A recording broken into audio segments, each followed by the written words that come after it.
Bonjour à toutes, bonjour à tous, et bienvenue dans ce nouvel épisode de Transformation Heroes. Pour introduire cet épisode, j'aimerais le conclure. Enfin, vous allez comprendre. Il y a une conclusion que j'aime beaucoup, celle du livre de Philosophia de Nicolas Tenaillon.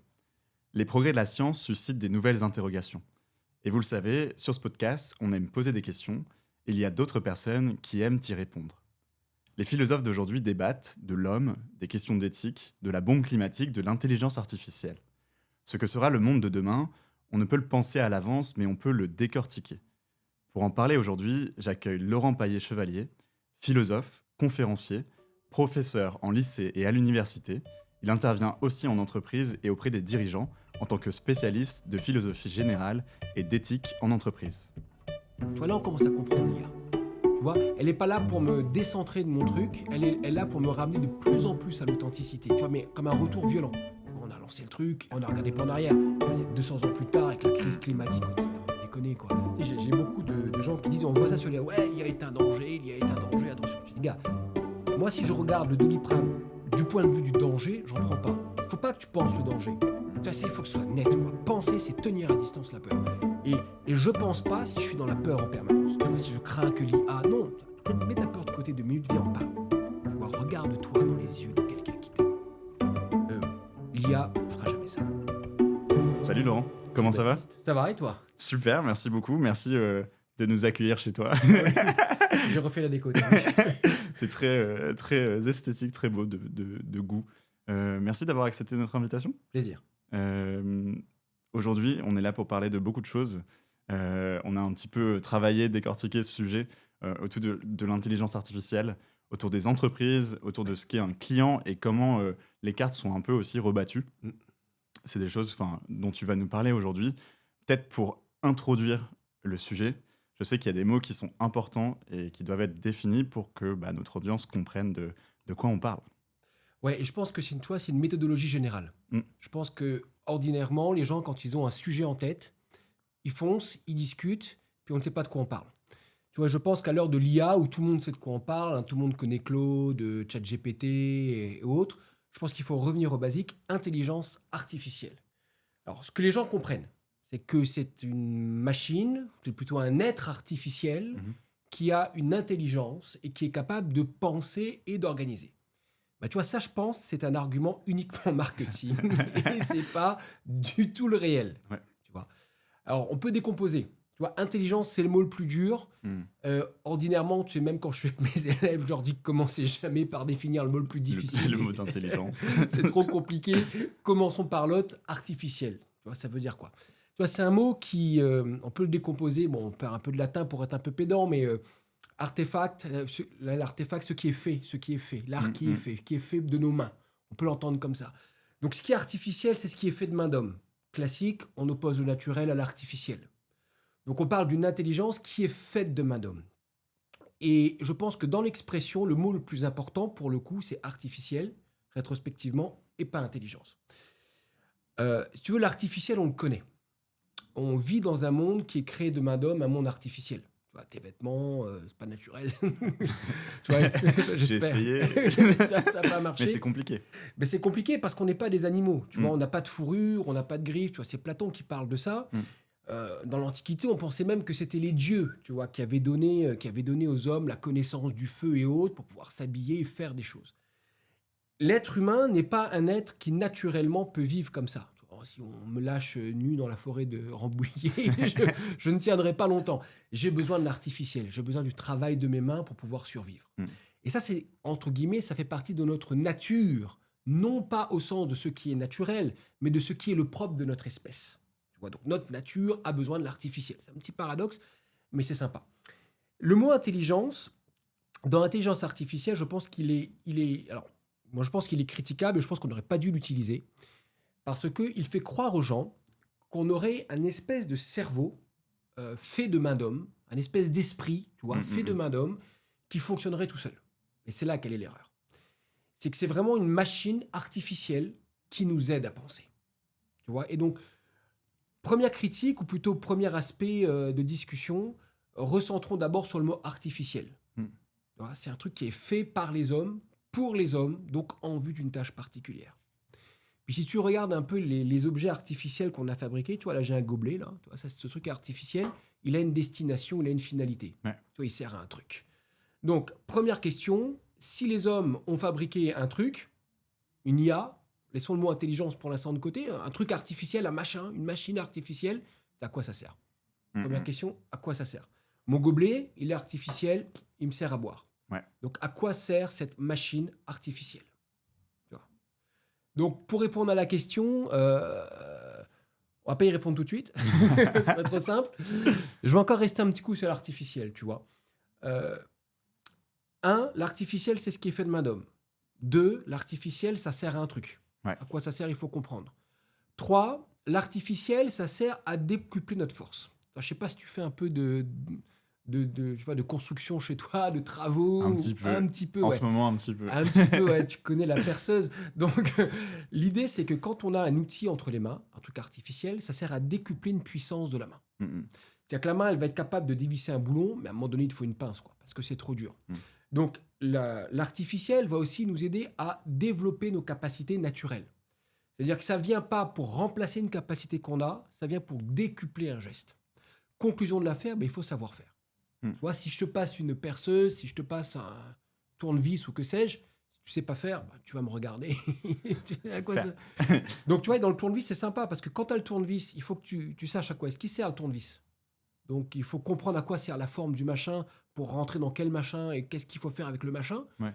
Donc, l'artificiel en lui-même, il dit rien. Il faut vraiment comprendre à quoi ça sert, quelle force naturelle ça décuple et savoir que c'est un truc qui est fait pour les hommes dans un but bien particulier, quoi. Et est-ce que à l'instar, par exemple, tu vois, d'un tournevis, Ouais. l'exemple du tournevis, c'est l'extension de ma main et du coup qui me sert à faire quelque chose. L'intelligence artificielle, c'est aussi un outil Exactement. qui va me servir à faire autre chose. Exactement, ouais. Ou plutôt, moi j'appelle l'IA une machine à écrire automatique. Okay. Parce que c'est un LLM, c'est une machine à écrire automatique. Ça veut dire qu'on a monté un système qui est capable de produire d'abord un certain nombre de textes. Capable de l'écrire et de le générer. C'est le grand mot, c'est capable de générer des textes. Bon, artificiellement, on y reviendra. Mais qu'est-ce que ça veut dire? Tiens, je reprends encore une métaphore dans le monde de l'artisanat, j'aime bien. Tu vois, les bétonneuses. Tu vois, je sais pas ce que c'est, espèce de truc orange énorme. Là, on achète ça chez Leroy Merlin, là, chez Brico Dépôt. On met du ciment dedans et ça tourne. Bon, tu veux monter un mur chez toi. Effectivement, pour monter un mur, ça demande de l'énergie, ça demande de la fatigue, etc. etc. Donc, tu vas prendre une machine pour t'aider à monter le mur plus vite.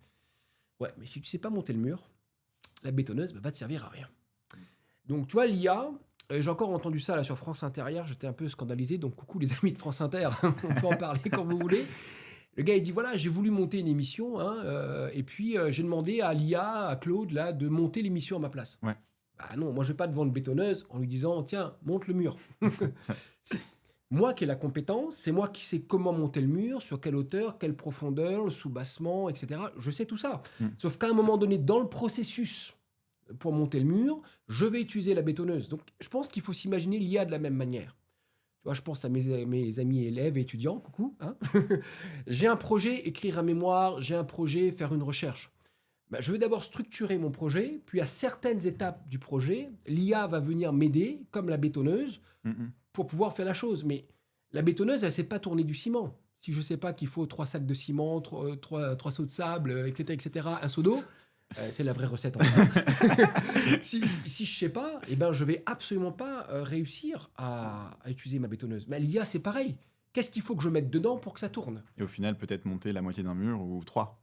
Exactement. Et au risque, et on en reparlera peut-être, je pense, au cours du podcast, mais au risque de perdre de l'énergie, de perdre de l'argent et de ruiner des ressources. Parce que quand on s'est planté dans un mur, c'est des ressources en eau, etc., en électricité et tout qui plante. Donc je pense qu'il y a un véritable enjeu, y compris écologique. Je pense qu'on y reviendra, mais c'est la vraie question de l'écologie. Je pense que c'est sur la gestion de l'IA. Donc, en gros, on a une machine. Moi, je pense qu'il faut vraiment la considérer comme ça. Le problème en français, c'est qu'on n'a pas de pronom. Entre le il et elle, on n'a pas de neutre. Mais là, pour le coup, si nos amis grammairiens veulent faire un geste, c'est peut-être le moment. Il faut réintroduire un pronom neutre pour nous aider. Parce que c'est pas la machine m'a dit que, elle m'a dit que. Non, parce que elle, c'est une personne. La chose, la machine m'a dit que. Et surtout, se rappeler que c'est un outil. Alors, donc, là, je pense que la chose est très intéressante. C'est un outil qui va m'aider donc à décupler une capacité que je dois avoir. Si je n'ai pas la capacité, ça ne va rien décupler du tout. Je veux dire, une bêtise puissance 100, ça reste une bêtise puissance 100. Je veux dire, améliorée, super. On va pas aller loin. Donc, il faut que j'ai une capacité première. Et ça, on va en parler, je pense. Il faut que j'ai une capacité première, il faut que j'ai un savoir-faire premier. Et qu'on ne peut pas demander à une machine de monter un mur.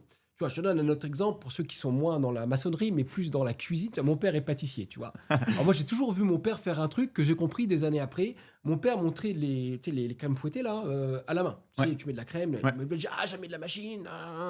Il n'aimait pas les robots. Mais j'ai compris pourquoi. Un jour, la première que j'ai faite en robot, ça a viré au beurre. Ça a fait du beurre. Ça a fait du beurre. Parce que j'avais pas le coup de main. J'avais pas le coup d'œil. Donc, j'avais donné ma crème à la machine, comme un grand futé, j'ai appuyé sur Start, et puis ça a viré au beurre. Parce qu'il faut, même pour monter une crème, un savoir-faire. Il faut savoir quand l'arrêter. Tu vois, je pense que la première problématique de l'IA, c'est quelle est ma compétence de base que la machine va décupler. Donc déjà, repérer en moi ce que je vais demander à la machine de décupler, d'une part, et d'autre part, savoir arrêter la machine. Donc ça demande un espèce d'esprit critique, de savoir-faire. Vraiment, en disant là, je m'arrête. Tu vois, c'est comme le gars qui ponce du bois. Je veux dire, à un moment donné, il faut qu'il sache exactement. Il y a une expérience là-dessus. Un témoignage, il va passer la porte. Voilà, il faut savoir comment s'arrêter. Combien de couches de peinture est-ce qu'il faut que je mette. Et donc, je pense que c'est vraiment ça l'idée. C'est que l'IA, elle n'est pas autonome au sens où on l'entend. C'est-à-dire, elle n'est pas autonome au sens où elle va pouvoir tout faire tout seul.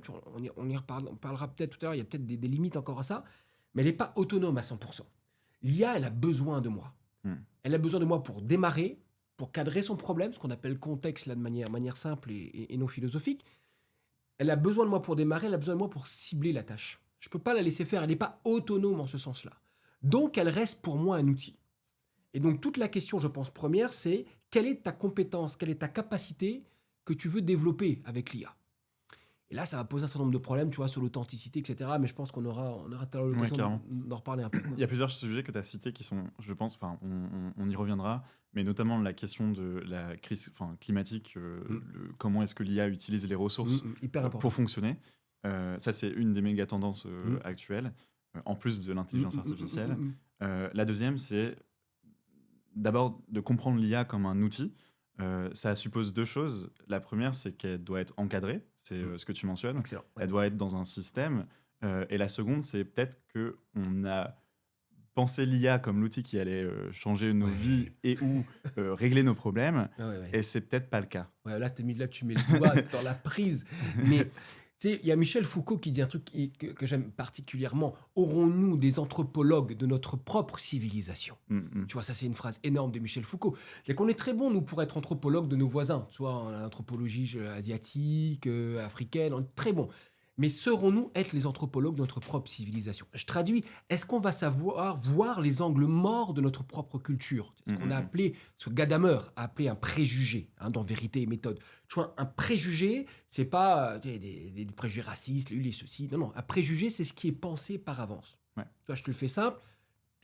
Il y a 2 minutes avant antenne, il me montre un bouquin et il me dit « Ouais, le bouquin est bon. » Du coup, je vais l'acheter. Mais je pars avec ton préjugé. Bien sûr. J'ai un premier jugement sur le bouquin. Moi, on m'a dit que le bouquin était bon. Baptiste m'a dit que le bouquin est bon, je vais le lire. À la fin du bouquin, je vais ou confirmer le préjugé de Baptiste, ou bien putain, il s'est foutu de ma gueule, le bouquin est une catastrophe. Et donc, je vais poser mon avis sur un préjugé. Et donc, notre culture, elle a des préjugés. Donc, on essaye d'enlever les préjugés racistes sur les femmes, etc. C'est ce qu'on voit, et puis on se dit, putain, c'est plus possible. Mais il y en a d'autres qu'on ne voit pas, qui sont vraiment des biais de lecture, qui sont des héritages religieux, des héritages politiques, des héritages culturels profonds. Et notre rapport à la machine, tu vois, ça, c'est un énorme préjugé. Ça commence avec le XVIe siècle.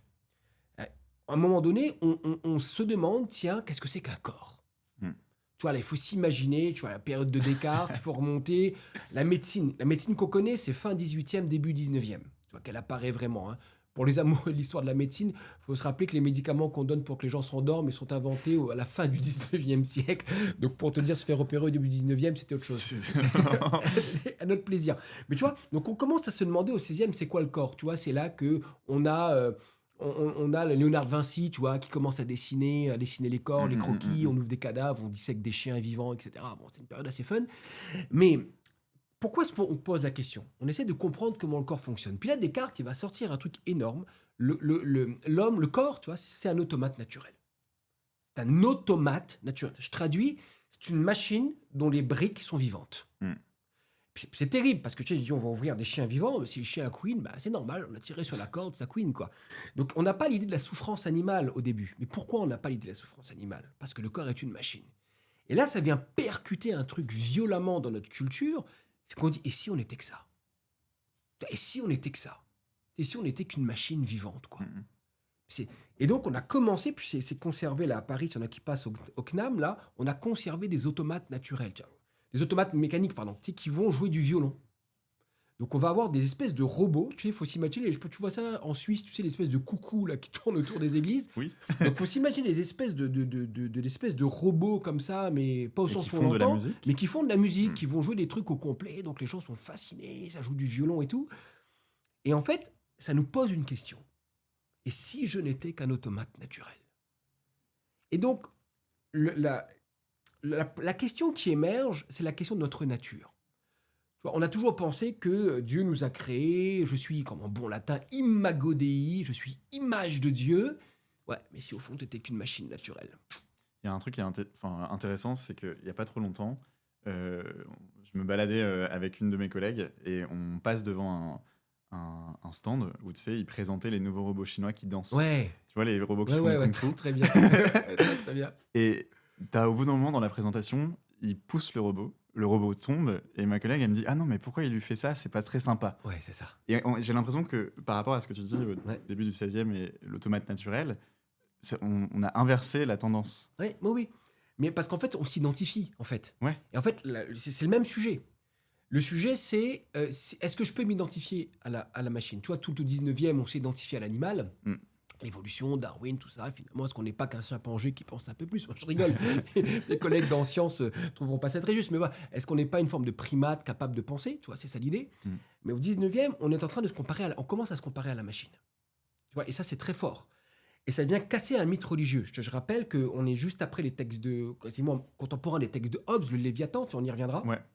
Où on évacue Dieu du système politique et on crée, dit-il, un Dieu fait de main d'homme. Tu vois, donc on se pose la question, je suis quoi? Puisque si j'ai plus Dieu comme référence. Tu sais, c'est facile de dire qui je suis quand j'ouvre une Bible, un Coran, tu sais, ou ce que tu veux. Dieu me crée, je suis l'image. Là, c'est super simple. Mais du coup, quand j'ai plus cette référence-là, je me pose des questions. Mais est-ce que finalement, je suis pas là comme une machine naturelle? Et tu vois, il y a de la métrie, tu vois, l'homme-machine, etc. Donc, tu vois, le propos va continuer. Et fondamentalement, tu vois, là, on va toucher le nerf de la guerre. C'est que quand Descartes fait ça, bon, je la fais courte, je ne vais pas te faire un cours sur Descartes, si tu veux, on se prendra un café sur le sujet. Mais en gros, si tu veux, je ne peux pas faire confiance pour Descartes à ce qui m'arrive par les sens. Je ne peux pas faire confiance, est-ce que je suis en train de rêver ou pas? Et d'un coup, brutalement, il dit « je pense, donc je suis ». Je sais que je ne suis que je ne suis qu'une substance pensante. Au début, Descartes va thématiser qu'on a l'âme et l'esprit. Dans une lettre à Élisabeth, il dit non, c'est pas deux trucs, Élisabeth, tu m'as mal compris, tu vois, le mec qui veut jamais avouer qu'il a dit une connerie. Il y a trois trucs premiers, l'âme, la jonction de l'âme et du corps et le corps. On se retrouve en gros avec le système dualiste, tu vois, de manière nette. En fait, c'est tripartite chez Descartes quand on regarde bien le texte, mais en tout cas, voilà. En gros, on va dire dualiste, pour pas aller trop dans les détails des textes aujourd'hui, c'est l'âme et le corps. Et là, on est dans un problème de base de notre civilisation. Qu'est-ce que c'est que la conscience? C'est pas le corps. C'est quoi? Et tu vois, ça, c'est le problème typique de l'IA. Les gens pensent, et puis c'est une espérance fondamentale, puis je relis les deux problèmes. Quand ils voient ChatGPT fonctionner, ils pensent que ChatGPT est conscient. Donc, tout le monde flippe un peu. Oh, il dit bonjour, ça va? Il dit bonjour, ça va, ouais. C'est Terminator. Ouais, mais ça, en fait, ça, c'est une question fondamentale. Tu sais pourquoi? Parce que le jour où je suis capable de produire un esprit de la matière. Je suis capable d'expliquer ce que Descartes n'a pas réussi à expliquer, la jonction des deux. Et ça, c'est le problème fondamental. Pourquoi est-ce qu'on a une conscience? C'est le seul truc qui n'est pas résolu en neurosciences. Je vais te faire le problème de manière super simple, tu vois, très classique. Ou bien, position de Descartes, il y a un body, le tien, le mien, puis il y a un esprit. C'est Dieu qui l'insuffle, on ne sait pas trop comment ça arrive, mais le problème de cette thèse-là, c'est la jonction entre les deux. Elle n'existe pas. On ne sait pas comment ça part. Comment un esprit matériel peut joindre un corps matériel, tu vois, ça nous semble un peu compliqué. Solution 2, déjà présente depuis l'Antiquité, chez Lucrèce, on vire l'esprit, on garde que le corps. C'est le corps qui produit l'esprit. Mais là, il y a un magnifique philosophe américain, Searle, qui dit, mais comment, de la pâte du cerveau, on produit le pain de l'esprit? Et ça, on ne comprend pas. Dire comment, de la matière, on produit l'immatériel. La solution de cette thèse, c'est quoi? C'est le dualisme de Descartes. Si tu veux, ça fait 4-5 siècles qu'on tourne en rond. Mais c'est énorme, en fait. Tu vois, 4-5 siècles qu'on tourne en rond parce qu'on ne sait pas. L'un renvoie à l'autre, on ne sait pas. Tu vois, ou bien c'est dualiste, l'esprit et le corps, comment ça marche ensemble, ou bien on appelle ça physique moniste, donc une seule matière, réductionniste, donc réduit à une seule manière, de type physicaliste, c'est-à-dire avec une équation physique, on serait capable d'expliquer le tout. Ok. D'accord? Donc un réductionniste, moniste, physicaliste, ou bien un dualisme. Tu vois, et les deux se répondent. Mais la grande espérance, je te dis, si demain une IA produit un esprit, moi, je vais voir. Enfin, on sait comment ça marche. Mais ça, c'est tu vois, ça, c'est le mythe de me penser comme une machine. Et là, il y a un biais terrible. C'est que l'homme se pense à partir de ce qu'il a créé. C'est ça qui est énorme. Tu vois, on va penser la vision avec l'appareil photo, on va penser... Donc, je me pense à partir de ce que j'ai créé. Ça, c'est Hegel qui explique très bien ça. Tu vois, l'esthétique de Hegel, introduction. Attends, je vais faire mon prof 2 minutes. Projeter dans le monde les déterminations de notre conscience pour ôter ce monde farouchement étranger. Je me projette dans le monde, je produis des trucs. Ouais. Je produis des trucs dans le monde. Mais une fois que j'ai produit un truc, eh ben, je me lis à travers ce que j'ai produit. Tu vois, Hegel donne un bon exemple, c'est le tatouage. Tu vois, tu te fais un tatouage, là, je sais pas, t'en as peut-être, tu te fais un tatouage. Quand tu regardes ton tatouage, il te dit qui tu es. Tu vois, ton petit côté rebelle, ton petit côté non-conformiste. C'est notre identité, quoi. C'est ton identité. Donc, quand tu regardes le tatouage, tu te vois. C'est le même truc. Tu produis un appareil photo. Tu dis, putain, pourquoi j'ai produit ça comme ça? Ça dit quoi de moi, ça? Et hop, je vais commencer à me lire dans l'objet que j'ai créé pour ôter au monde son caractère farouchement étranger. Et pourquoi j'ai besoin d'ôter au monde son caractère farouchement étranger? Pourquoi d'entrée de base, le monde m'apparaît comme une étrangeté? Parce que j'ai plus de religion, de concept de divin qui me rassure.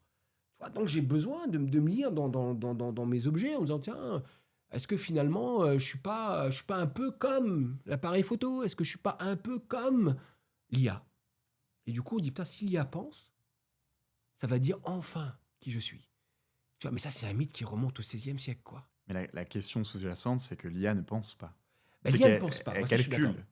Ça, je suis d'accord. Elle compute, si tu veux le mot Elle exact. compute. Tu vois, si tu veux. Enfin, non, je préfère le dire en français, ça fait un sale jeu de mots, mais elle compute. Mais ça, c'est faux. Ou peut-être pas encore. Ou pas encore. Mais ça, c'est un grand philosophe américain qui dit ça, c'est Fodor. Tu vois, Searle, Fodor, c'est des gars qu'on lit pas du tout en France. Donc, allez lire Searle et Fodor. Et c'est des gars qui sont un peu derrière le film Matrix, si tu veux. Tu vois, c'est des philosophes qui ont inspiré ces écritures-là. Fodor, qu'est-ce qu'il dit? Il reprend ça. Au Fodor, il dit, le jour où je serai capable, avec des éléments de la matière, de créer la même chaîne, tu vois, je pourrais avoir l'esprit. Tu vois, mais parce que l'esprit, c'est plus que de la computation, quoi. Quand tu dis les éléments de la même chaîne, c'est de reprendre le physique. Exactement. Enfin, ce que tu appelais le physique. Le matériel. Le matériel, ouais, c'est ça. Ce qui compose le corps pour créer... c'est ça, parce que le physicalisme, en fait, c'est juste une théorie qui dit on peut tout réduire à une équation physique. Okay. Tu vois, c'est l'équation de Dieu, en fait, pour le faire simple. Mais si je suis capable d'emboîter, tu vois, les matières les unes après les autres, bah, toc, je vais avoir une IA, tu vois, c'est le trip on entend ça avec l'ordinateur quantique, etc. Ouais. Il faut plus de machin, plus de puissance pour arriver à produire. Bon, tu vois, d'ailleurs, il y a Fodor, en fait. C'était cette espèce d'idée que si j'associe la matière, je vais pouvoir arriver. Mais malheureusement, la matière ne fait que computer. Ce qui veut dire qu'on a un deuxième mythe, tu vois, c'est qu'on ne sait pas ce que c'est que penser. Tu vois, les philosophes ont passé leur temps à écrire là-dessus, tu vois, qu'est-ce que penser, tu vois, à peu près n'importe quel philosophe, tu trouveras un bouquin ou un chapitre sur c'est quoi penser. D'ailleurs, on n'est pas d'accord entre nous, mais je pense que ça, c'est la question de base. Tu vois, et le bon exemple pour ça, alors, je vais citer une série, tu sais, c'est la série Sherlock. C'est toutes les séries Sherlock, tu vois, que tu prennes le mec anglais avec son revers, là, ou le Elementary. Ouais, c'est ça, ouais. Sa pipe et qui analyse une pièce en un regard. En un regard, tu vois. Moi, j'ai essayé de fumer la pipe pour voir si ça marchait, mais j'étais pas plus intelligent après. Mais je me suis niqué les poumons. Mais ça sert à quoi ça a servi. Mais tu vois, exactement. Tu vois le gars qui bouge ses bras comme ça, qui déplace les éléments et hop, tac, tac, tac, tac. Le gars, hop, il pense. Mais c'est pas ça à penser. Tu vois, ça, c'est la mise en scène de la pensée. C'est la pensée qui devient, comme disent certains, qui devient spectacle. Tu vois. Et la pensée, c'est pas un spectacle. Penser, c'est d'abord une intentionnalité. Tu vois, intentionnalité, ça vient du mot latin tendere. Tu vois, c'est un mot qu'utilisaient les archers pour viser la cible. Tu vois, tendre vers. Et donc, c'est tendre vers quelque chose, c'est avoir une intention. Et la question, c'est qu'est-ce qui se passe quand on pense? Tu vois, penser, c'est pas simplement associer de manière logique des choses. Penser, c'est peut-être faire varier. Je sais pas si t'as déjà remarqué, mais quand tu es coincé sur un problème, je sais pas, t'as un problème, t'arrives pas, tu trouves la solution quand tu le fais varier. Tu vas chercher ailleurs. Tu vas chercher ailleurs. Mm. Tu vois, c'est cette capacité de tout ramener sur un point central et de faire varier. On appelle ça, tu vois, les phénoménologues appellent ça une réduction eidétique. Tu vois, en gros mot pompeux, pour saisir l'essence de la chose en étant passé par plein de variations.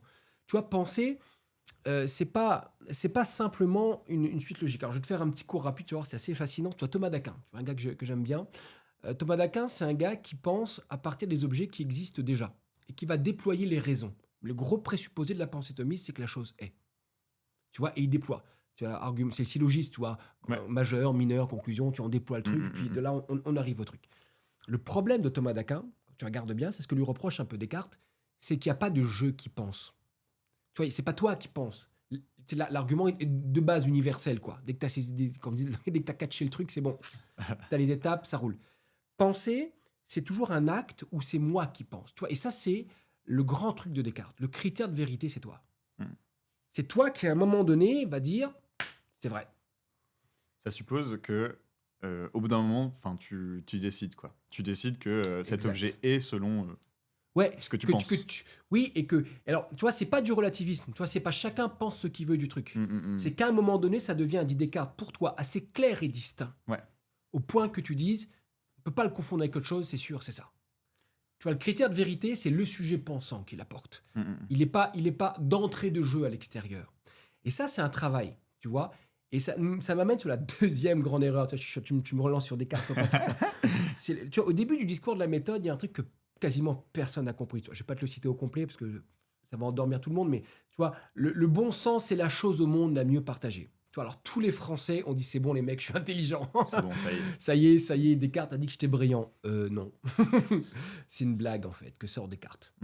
Descartes commence à dire ouais, un bouquin qui s'appelle Le discours de la méthode. Je te traduis, je vais t'apprendre à penser mec. Paragraphe premier, le bon sens est la chose au monde la mieux partagée. C'est une blague, dit Descartes. C'est que tout le monde pense qu'il a du bon sens et que même les gars disent, il me dit même les gars qui pensent avoir besoin de plein de trucs, ils demandent jamais d'avoir plus de bon sens. Tout le monde est sûr d'avoir du bon sens. Pourquoi, dit Descartes? Parce qu'on est tous capables de juger naturellement du vrai et du faux. Ligne suivante, mais pourquoi on se plante? Parce que tu penses pas bien. Je vais t'apprendre. Maintenant, je vais t'apprendre. Maintenant, je vais t'apprendre à penser. Tu vois, et ça, on rejoint sur le problème de base de l'IA. Tu vois, le problème de base de l'IA, c'est que tout le monde pense savoir. Alors, pour pouvoir penser, il y a deux règles, une méthode et de la data. Tu vois, et le problème, c'est que les gens n'ont pas de méthode. Ils font confiance trop naïvement à leur intuition première. Donc, ils ne sont pas encore dans l'acte de penser. Tu vois, ils ont comme acte de pensée des espèces de mise en scène, tu vois, cinématographiques. Ils ne travaillent pas pour lire simplement leur esprit critique. Donc, ils n'ont pas de méthode. Donc, il faut lire Descartes. Ouais. Ça peut être pas mal. D'autres, hein. Mais Descartes, c'est déjà un bon point de départ. Et ensuite, ils n'ont pas de data. Donc, on se retrouve avec des gens qui vont croire des trucs, ils vont jouer sur le vraisemblable. Tu vois, je trouve que c'est vraisemblable. Attends, mais mec, vraisemblable, c'est une catégorie de la morale. C'est pas une catégorie de la raison. Tu vois, le vraisemblable, c'est quand, c'est d'ailleurs ce que dit Descartes, c'est quand je suis pas sûr ce qu'il faut faire. Tu vois, est-ce qu'il faut que j'appelle ou pas Virginie ce soir pour prendre un verre avec elle? Ouais, je sais pas. Je vais agir selon ce qui est le plus vraisemblable. Mais je peux pas poser un raisonnement en vertu du vraisemblable. Je peux poser un raisonnement en vertu du probable. Ce qui n'est pas la même chose. Je peux poser un raisonnement en vertu du probable. Il est probable que, parce qu'il y a des raisons de croire que, il y a des possibilités que, etc. On y reviendra si tu veux. Mais tu vois, on ne peut pas mélanger les choses. Tu vois, on mélange le moral, l'affectif, le rationnel, puis on arrive à une espèce de bouillie, on dit « Ah, mais moi, je crois que… » Ben justement, gars, tu crois que, mais j'aimerais bien qu'on commence à penser maintenant. Ce n'est pas la même chose. Donc, pour revenir au sujet de l'IA, tu vois, je pense qu'il faut impérativement qu'on ait une méthode. Tu vois, une méthode de pensée. Il y a Descartes qui en propose une qui est pas mal, Nietzsche, j'adore. Il y a Husserl, Merleau-Ponty, tu vois, t'en as d'autres, Kant. Je pense qu'à un moment donné, il faut revenir à des humanités classiques. Tu vois, et dire, se donner une méthode, un cadre de pensée en disant voilà, moi, toute cette méthode-là, je comprends bien les choses comme ça, et puis avoir de la data fiable. Puis une fois qu'on associe les deux, on peut commencer à penser. Tu vois, penser, c'est donc pas simplement calculer. Tu vois, un prof de maths, ça calcule. Désolé pour mes collègues. Un prof de maths, ça calcule. Moi, je te demande de penser. Puis penser, par moment, ça implique de t'impliquer dans le raisonnement que tu fais. Tu vois, il y a Albert Camus, tu vois, il le montre très bien quand il pense l'absurde ou des trucs comme ça. Il y a des questions parfois qui me percutent, en fait. Tu vois, les questions de la vie qui me percutent, tu vois, les questions politiques, des questions d'éthique, des questions de morale, ça me percute, ça me rentre dedans. Ok, mais je dois le penser, en fait. Je dois vraiment le penser, tu vois, c'est quoi l'amour, c'est quoi la vérité, c'est quoi le désir, c'est quoi la justice, c'est quoi rendre justice, c'est quoi être juste, c'est quoi être sympa, c'est quoi l'amitié. Est-ce que je peux encore croire en l'amitié, qu'est-ce que la solitude, etc. etc. Oui, parce que l'IA, qui est, on en a parlé tout à l'heure, Ouais. l'extension, l'outil, Ouais, si tu l'amènes à penser quelque chose qui n'est pas utile, et on revient à ton exemple de la bétonneuse, t'as pas le résultat qui et est, t'as pas qui le est derrière. résultat. Et ça, c'est du coup le process, qui est Ouais. ce que tu indiques comme la méthode. Ouais, La data, c'est potentiellement aussi ce que tu Ouais. lui donnes. ouais, Et ensuite, la pensée, c'est ce qui régit Ouais. l'ensemble. ouais. Puis tu as raison. Je pense que pour faire un peu d'IA 2 minutes, il faut lui donner Ouais. le contexte le plus short possible Mm. et le max de data. Parce que, en fait, l'IA, ça fonctionne par probabilité. Et si tu veux augmenter tes chances d'être le plus proche possible du réel ou du vrai, il faut que tu aies un max de data sur un contexte extrêmement short. Et là, tu vas t'approcher de la chose. Donc, c'est à rien de lui demander c'est quoi là une vie bonne. Ça c'est va pas être possible. compliqué. Après, il va se baser sur les trucs qu'il connaît. Donc, il va te donner, en gros, ce qui a déjà Ouais, été... mais c'est pas ton contexte. Et c'est pas ton contexte. Ouais. Là, je me permets de revenir à Thomas d'Aquin, tu vois, parce que là, je pense qu'on est sur un autre type de discussion, mais c'est le même sujet, mais c'est partie 2, en fait. Est-ce que l'IA peut m'aider à débriefer des trucs de moralité? Tu vois, comment est-ce que je peux demander à une IA, est-ce que je peux prendre avec Virginie ce soir? Est-ce que je peux poser la question à l'IA?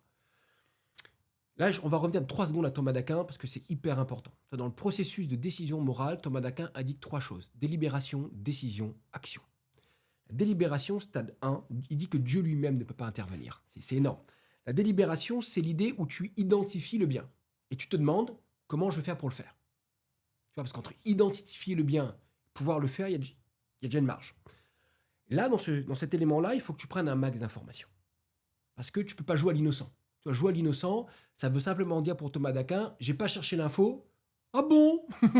Je sais pas si c'était assez vieux, mais tu sais, c'est la blague des guignols de l'info, là, tu sais. On m'aurait menti, tu vois, à l'insu de mon plein gré, tu vois. Je suis trop jeune. Pour les vieux, là, c'est une vieille ref. Mais bon, est-ce que c'est à l'insu de mon plein gré qu'on m'a fait? Non, tu prends l'information, tu vois. Avant de tu prends l'information au max. Et là, je pense que l'IA peut nous aider à aller chercher l'information. Parce que c'est pas vrai que j'ai toutes les infos. Tu vois, moi, j'ai voulu changer de téléphone portable, là, ce que j'ai fait. J'ai passé du temps sur l'IA pour m'aider à comparer, à machin. Ouais. Mais l'IA, et c'est pas elle qui va prendre la décision. Pour une raison simple, tu vois, décider, c'est assumer la responsabilité de son acte. Assumer la responsabilité de son acte, c'est pouvoir y répondre. Tu vois, pouvoir y répondre. Pourquoi tu as fait ça? Tu vois. Là, en 3 temps, Ouais. si on revient peut-être, et tu vois, et pour lier aussi aux auditeurs, Ouais. Quand tu es quelqu'un dans une entreprise qui utilise l'IA avec les règles qu'on vient de citer, ce qui te reste, c'est aussi l'intentionnalité. Excellent. C'est de dire, voilà, l'IA m'a proposé ça par rapport à mon contexte, par rapport à ma data et à ce que je lui demande de faire.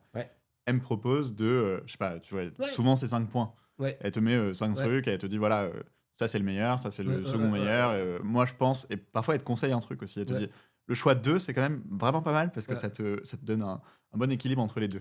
Et cette intentionnalité, tu en as parlé tout à l'heure, est-ce que c'est le pouvoir de décision? Est-ce que c'est Alors, c'est les deux. Tu vois, c'est à la fois le pouvoir de décision et c'est à la fois ce qui va déclencher quelque chose dans ta délibération. Je te donne un exemple. Tu vois, je ne citerai pas qui, mais j'ai un pote là, qui est venu me voir là, pour un coaching là, il n'y a pas longtemps. Et puis, il y avait un problème dans une négo. Tu vois, il ne trouvait pas la réponse. Il m'expliquait le problème. Dans l'intuition, tu vois, j'ai dit, comme ça. Le truc à débloquer. Tu vois, quand tu es commercial, quand tu es en phase de négo, quand tu es machin, tu sens des trucs. Tu vois, ça, l'IA, elle peut pas, tu vois. Tu sais très bien qu'il y a des trucs qui vont pas marcher. Tu vois, l'IA, c'est du théorique. Tu vois, c'est très bien que ça va pas marcher. L'IA, ça va te challenger, ça va apporter de l'eau à ton moulin. Mais à un moment donné, le mec qui a l'expérience, c'est toi. C'est pas la machine. Tu vois, moi, je suis prof depuis X années. Parfois, l'IA me propose des trucs, je rigole quand je dis, mais ça marchera jamais. C'est ubuesque. Tu vois, parce que tu as une expérience de terrain. C'est pour ça les gars qui disent, ouais, l'IA va nous remplacer, machin. Et puis, mais non, tu as une intuition, tu as une expérience de terrain, mais ça, c'est irremplaçable. En négociation, tu vois, en un à un, ça, c'est irremplaçable. L'intuition, c'est, alors je vais le dire un peu plus concrètement, toi, c'est le feeling. Tu vois, tu vas sentir. T'es déjà arrivé, t'es sorti d'une réunion, t'as dit à ton pote, putain, là, c'est la merde. Ça marchera pas. Ça marchera pas. Tu l'as senti. Est-ce qu'il y avait un document? Non. Tu sais qu'il faut que tu repartes à l'attaque, Bien sûr. mais ça, l'IA pourra jamais le faire. Tu vois, et c'est pour ça que l'IA, il faut la remettre à sa place. Elle apporte l'information. Tu vois, Thomas Daquin, il a un mot énorme, c'est tenir conseil. Tu vois, tenir conseil, tu vas demander un conseil à un pote, c'est pas dire au pote de décider à ta place. Tu vois? Parfois, on en a envie. On en a envie. C'est d'autres. C'est tout much. Mais tu vois, je vais prendre conseil avec un pote et le pote va me dire ouais, moi si j'étais toi, faut jamais formuler ça comme ça, mais je ferais ci ou je ferais ça. Et là, hop, on a une perspective. Mais l'IA, c'est juste un pote à qui je mets de la data, dans lequel je mets de la data en fait. Et entre guillemets un pote, je mets de la data, il va me donner un conseil. Mais c'est à moi de tenir conseil. Tu sais, quand il y a un chef d'entreprise là, il y a des mecs autour de la table, c'est tous des experts. Tu vois, on imagine chez Total, c'est tous des experts. Mais à la fin, c'est le patron de Total qui décide. Là, c'est pareil. Toi, tu as besoin d'une expérience, d'une expertise. Ok, t'as pas un mec qui fait ça, tu rends tous les articles universitaires sur le sujet. Mais à un moment donné, c'est toi qui décides. Puis c'est toi qui es responsable. Et Thomas Daquin dit un truc énorme, que nous, on a un peu oublié. Il dit que tu es responsable moralement du moment que tu as décidé. Pas du moment que tu l'as fait, du moment que tu as décidé. Parce qu'il dit, quand tu regrettes, c'est parce que dans ta tête, tu l'avais déjà décidé. Ouais, c'est décidé. Mais t'as pas fait. Mais parfois, tu te dis, putain, je suis con d'avoir porté. Tu te frappes un peu la poitrine, là, mea culpa, comme c'est les latins. Tu parles encore un peu latin. Et du coup, tu regrettes d'avoir pris la décision. Mais parce que c'est toi qui l'as prise, la décision. C'est toi qui l'as prise. Mais donc, à un moment donné, la décision, tu dois être responsable. Puis après, Thomas Daquin dit au niveau des actes, c'est là que le pénal, le judiciaire, etc. rentre. On connaît bien. Mais alors, la question, c'est comment l'IA peut me permettre d'élargir mon champ pour baisser mon innocence, c'est-à-dire pour voir vraiment les trucs que j'ai pas vus, et augmenter ma responsabilité. C'est l'inverse. C'est pas une décharge, ça augmente parce que je le savais. Je l'ai vu, je le savais. Et c'est là que c'est intéressant. Tu vois, et donc je pense que l'IA, pour reprendre sur l'intentionnalité, c'est moi qui vise le bien. Tu vois, et tu sais ce qu'il faut faire. Tu vois, ton intentionnalité, c'est de construire le mur chez toi, c'est de remonter une petite start-up là, pour concurrencer ton patron dans le jus. C'est pas vrai, c'est une blague. Hein. Mais tu vois, tu vois, et donc c'est toi qui as l'intentionnalité, c'est toi qui vise le bien. Tu dis, ah, ça, il faudrait le faire comme ça. Mais du coup, tu as besoin de la data. Ouais. C'est là que l'IA rentre en jeu. Et après, c'est à toi de décider. Tu vois, c'est pour ça que je pense que l'un des problèmes fondamentaux, c'est de coupler par des objets matériels l'acte de décision, tu sais, avec le N8N, tu sais, qui est le processus décisionnel qui te permet d'automatiser, etc. Je pense que là, il y a une vraie question éthique. Est-ce que véritablement, je peux automatiser, tu vois, le schéma de décision? Moi, j'aime bien la nouvelle version de Claude qui te demande l'autorisation. Tu vois, en disant, je vais faire ça. Est-ce que ça te va? Est-ce que ça te va? Et tu, certain, décides. Tu vois? Et c'est là que c'est important. Parce que c'est ma responsabilité. Et en cela, tu vois, ça renvoie à un truc assez fondamental, c'est on a gueulé pendant des années, tu vois, au début du 19e notamment, pour mettre à jour le concept de liberté de conscience contre le concept de conscience morale. Tu vas me dire, putain, c'est quoi ce truc technique? Tu vois, conscience morale, c'est super simple. La conscience morale, c'est tu pars du principe que le bien et le mal, ça existe. Ouais. Tu vois, et tu choisis. Tu vois, t'es genre chez Carrefour, quoi. Tu dis, je prends des pâtes ou je prends du riz. Bon, c'est ça. Parce qu'en fait, on a compris un truc que dans la vie, on ne choisit pas entre le bien et le mal. On choisit toujours entre des trucs qui ont des conséquences. De toute façon, on l'a assez vite compris en morale. Puis à un moment donné, on s'est dit, mais attends, est-ce que je ne peux pas définir moi-même ce qu'est le bien? Mais si je définis moi-même ce qui est bien, c'est que je suis libre. Donc c'est liberté de conscience. Tu vois? Et la question, c'est si je définis ce qui est libre, en quoi ma décision, elle est universelle? C'est une grande question de Kant, parce que ça peut être bien vrai que pour moi, puis pourquoi ce serait vrai pour toi? Donc c'est ça le problème de fond. Et il ne faudrait pas que mon rapport à l'IA me fasse oublier la liberté de conscience.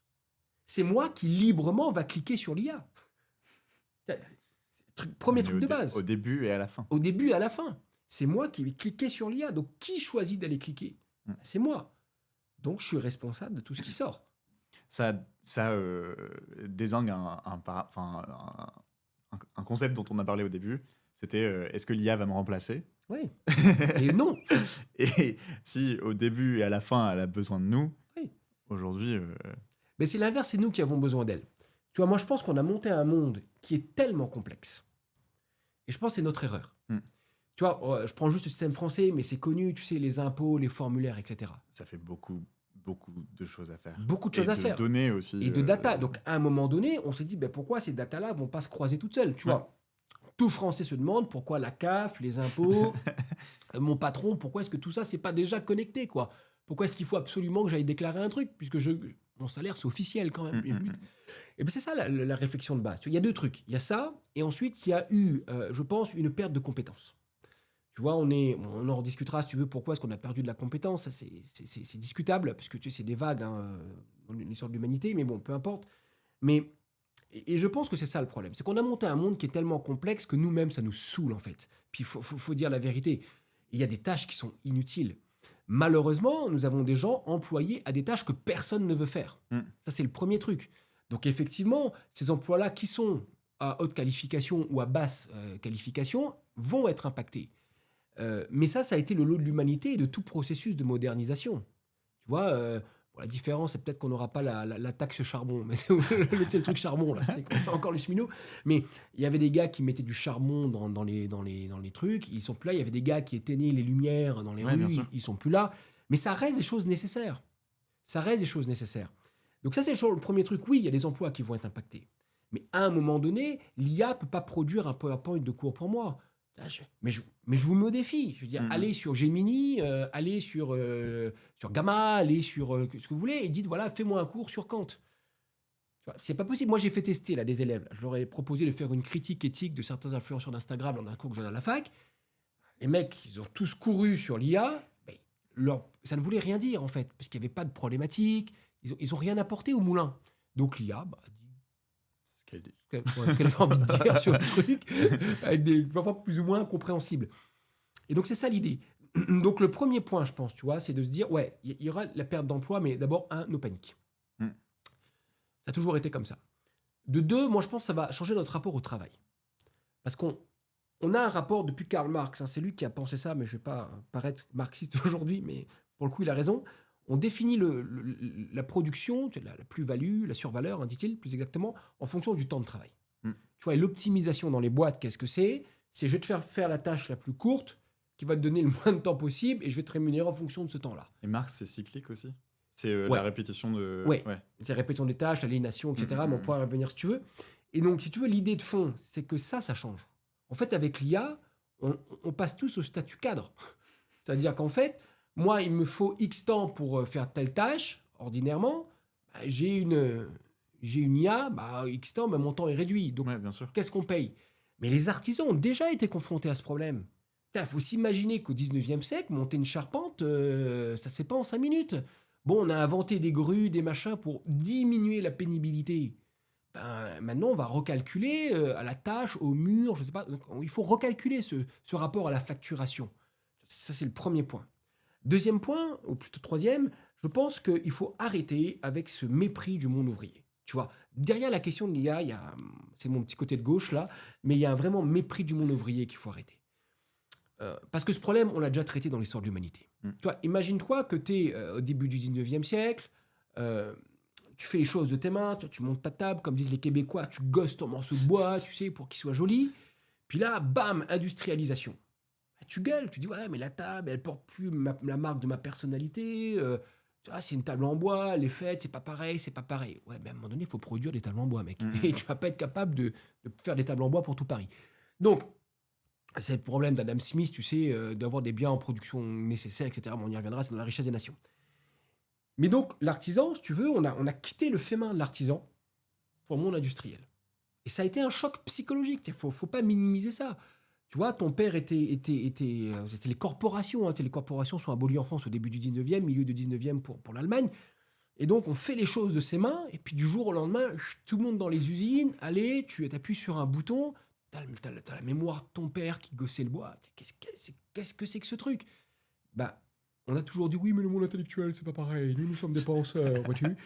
Oui, mais d'accord, mais à un moment donné, ça va aussi arriver au monde intellectuel.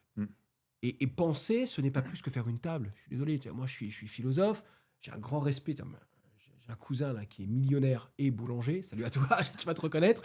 J'ai un énorme respect pour ce qu'il fait. Tu vois, je suis pas plus que lui parce que moi je lis des bouquins en allemand, puis que lui fait de la pâte à choux. Mais c'est pas le sujet. Mais tu vois, si lui, pour faire sa pâte à choux, il a accepté d'avoir des robots dans sa cuisine, pourquoi moi, un télo, en tout cas, une profession intellectuelle supérieure, au nom de quoi, de quel argument, j'accepte pas d'avoir un robot qui va faire ma pâte à choux? Potentiellement au nom de l'authenticité. Au nom de l'authenticité. Mais et pourtant, ce gars que je ne citerai pas, il est primé, il a des médailles, meilleur croissant, meilleur machin. Ça ne l'empêche pas de faire un croissant exceptionnel.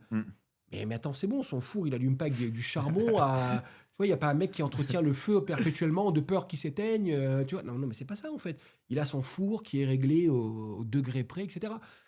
Et ben, je pense que c'est ce mythe-là qu'il faut casser.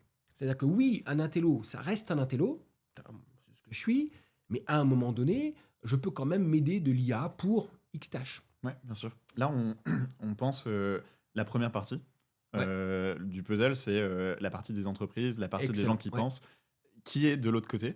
L'autre côté, c'est la partie plutôt cliente. Et là, du coup, on a un rapport économique, je pense. C'était un sujet sur lequel tu voulais en venir. Moi, j'aimerais penser aussi, potentiellement, tu vois, par rapport à une entreprise, tu as cité Total tout à l'heure. Une entreprise comme Total, à l'origine, ça n'a pas forcément beaucoup de clients.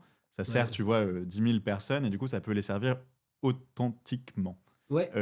Quand cette base de clients augmente à... alors, je ne sais pas combien de personnes ils servent en France aujourd'hui, mais j'imagine que c'est dans les dizaines de millions, 30 ou 60 millions peut-être. Comment est-ce que tu sers authentiquement ce nombre, tu vois, exponentiel de personnes, sachant que l'entreprise en elle-même se vante de faire du service à la personne, de l'authenticité parce que c'est en fonction de tes besoins, etc.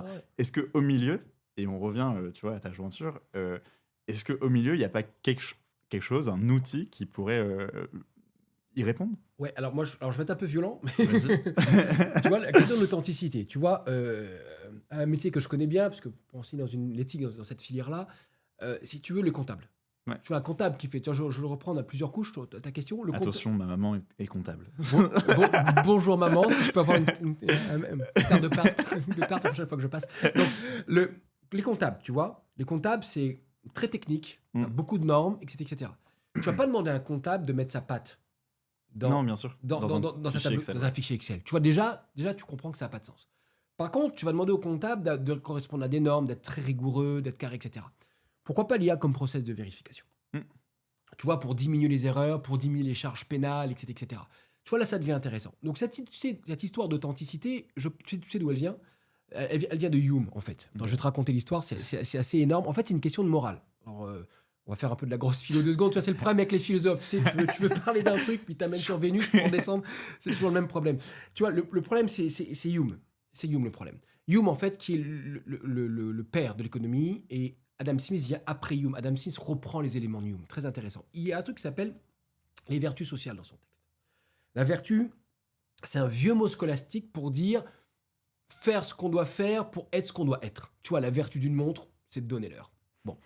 Hume, il découvre un truc énorme. Il dit, en fait, les gars, ça marche pas. Il n'y a pas... La question de base, c'est quoi la vertu de l'homme pour qu'il soit vraiment homme? Est-ce que c'est l'amour, la charité, bon, tout ce que tu veux? Et Hume, il découvre un truc et il dit, non, en fait, c'est pas ça du tout. Il y a des vertus qui correspondent au métier. Et si tu veux rentrer dans le métier, il faut que tu aies la vertu du groupe social correspondant.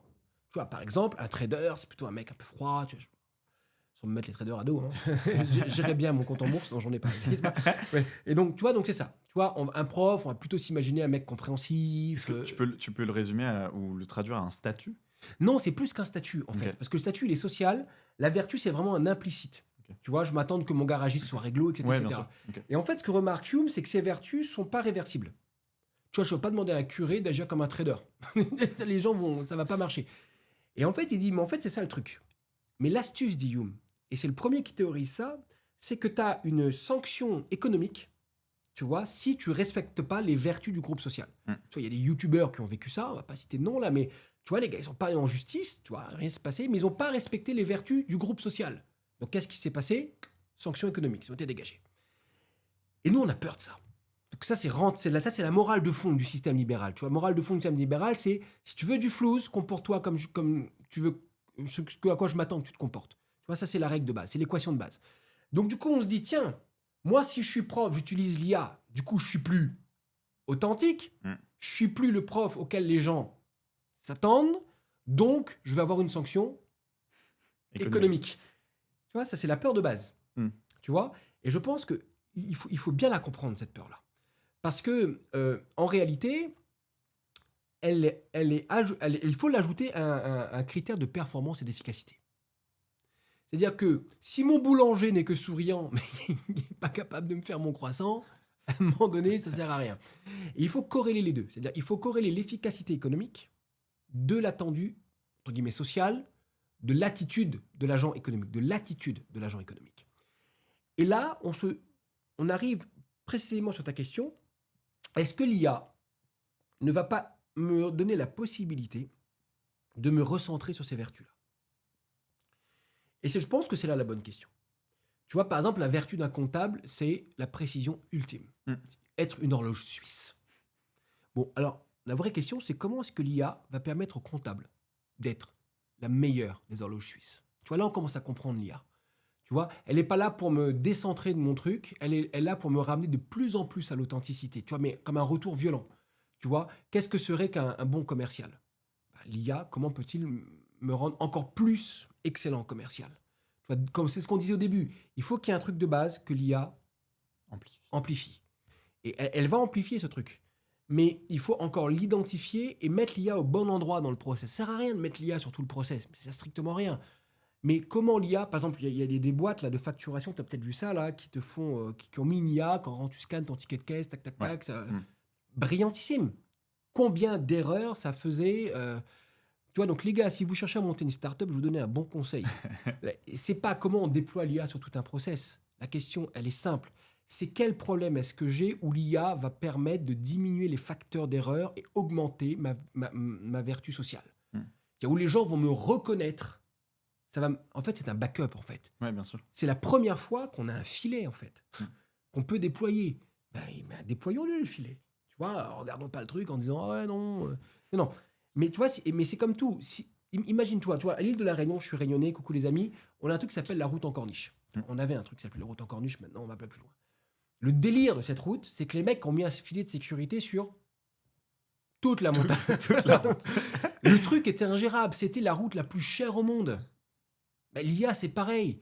Vous avez vu le prix du truc? On reparlera de l'écologie, mais si tu commences à déployer l'IA sur tout ton process, tu vas perdre économiquement, ça va te générer des erreurs. Non, localise précisément où tu as besoin d'un déploiement IA comme backup, comme filet de sécurité pour t'assurer d'un process dont tu as l'expertise, pour t'éviter des erreurs, puis déploie le filet. Mais non pas déploie le filet sur toute la montagne, puis dis « Ah, c'est bon !»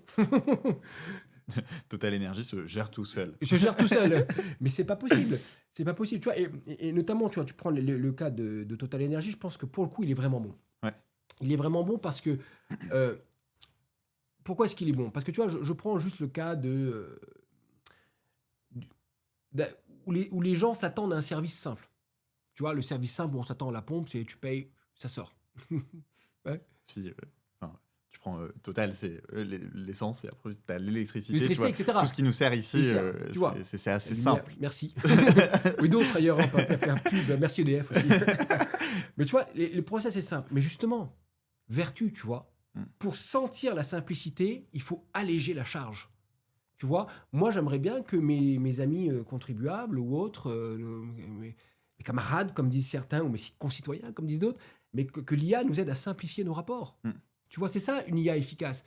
C'est-à-dire qu'à un moment donné, pour des questions réglementaires, pour des questions d'assurance, il y a du frottement. Que l'IA lève les zones de frottement, c'est tout. Mais c'est pas l'IA qui va me dire va plutôt chez Total ou chez Intermarché ou chez Carrefour faire de l'essence.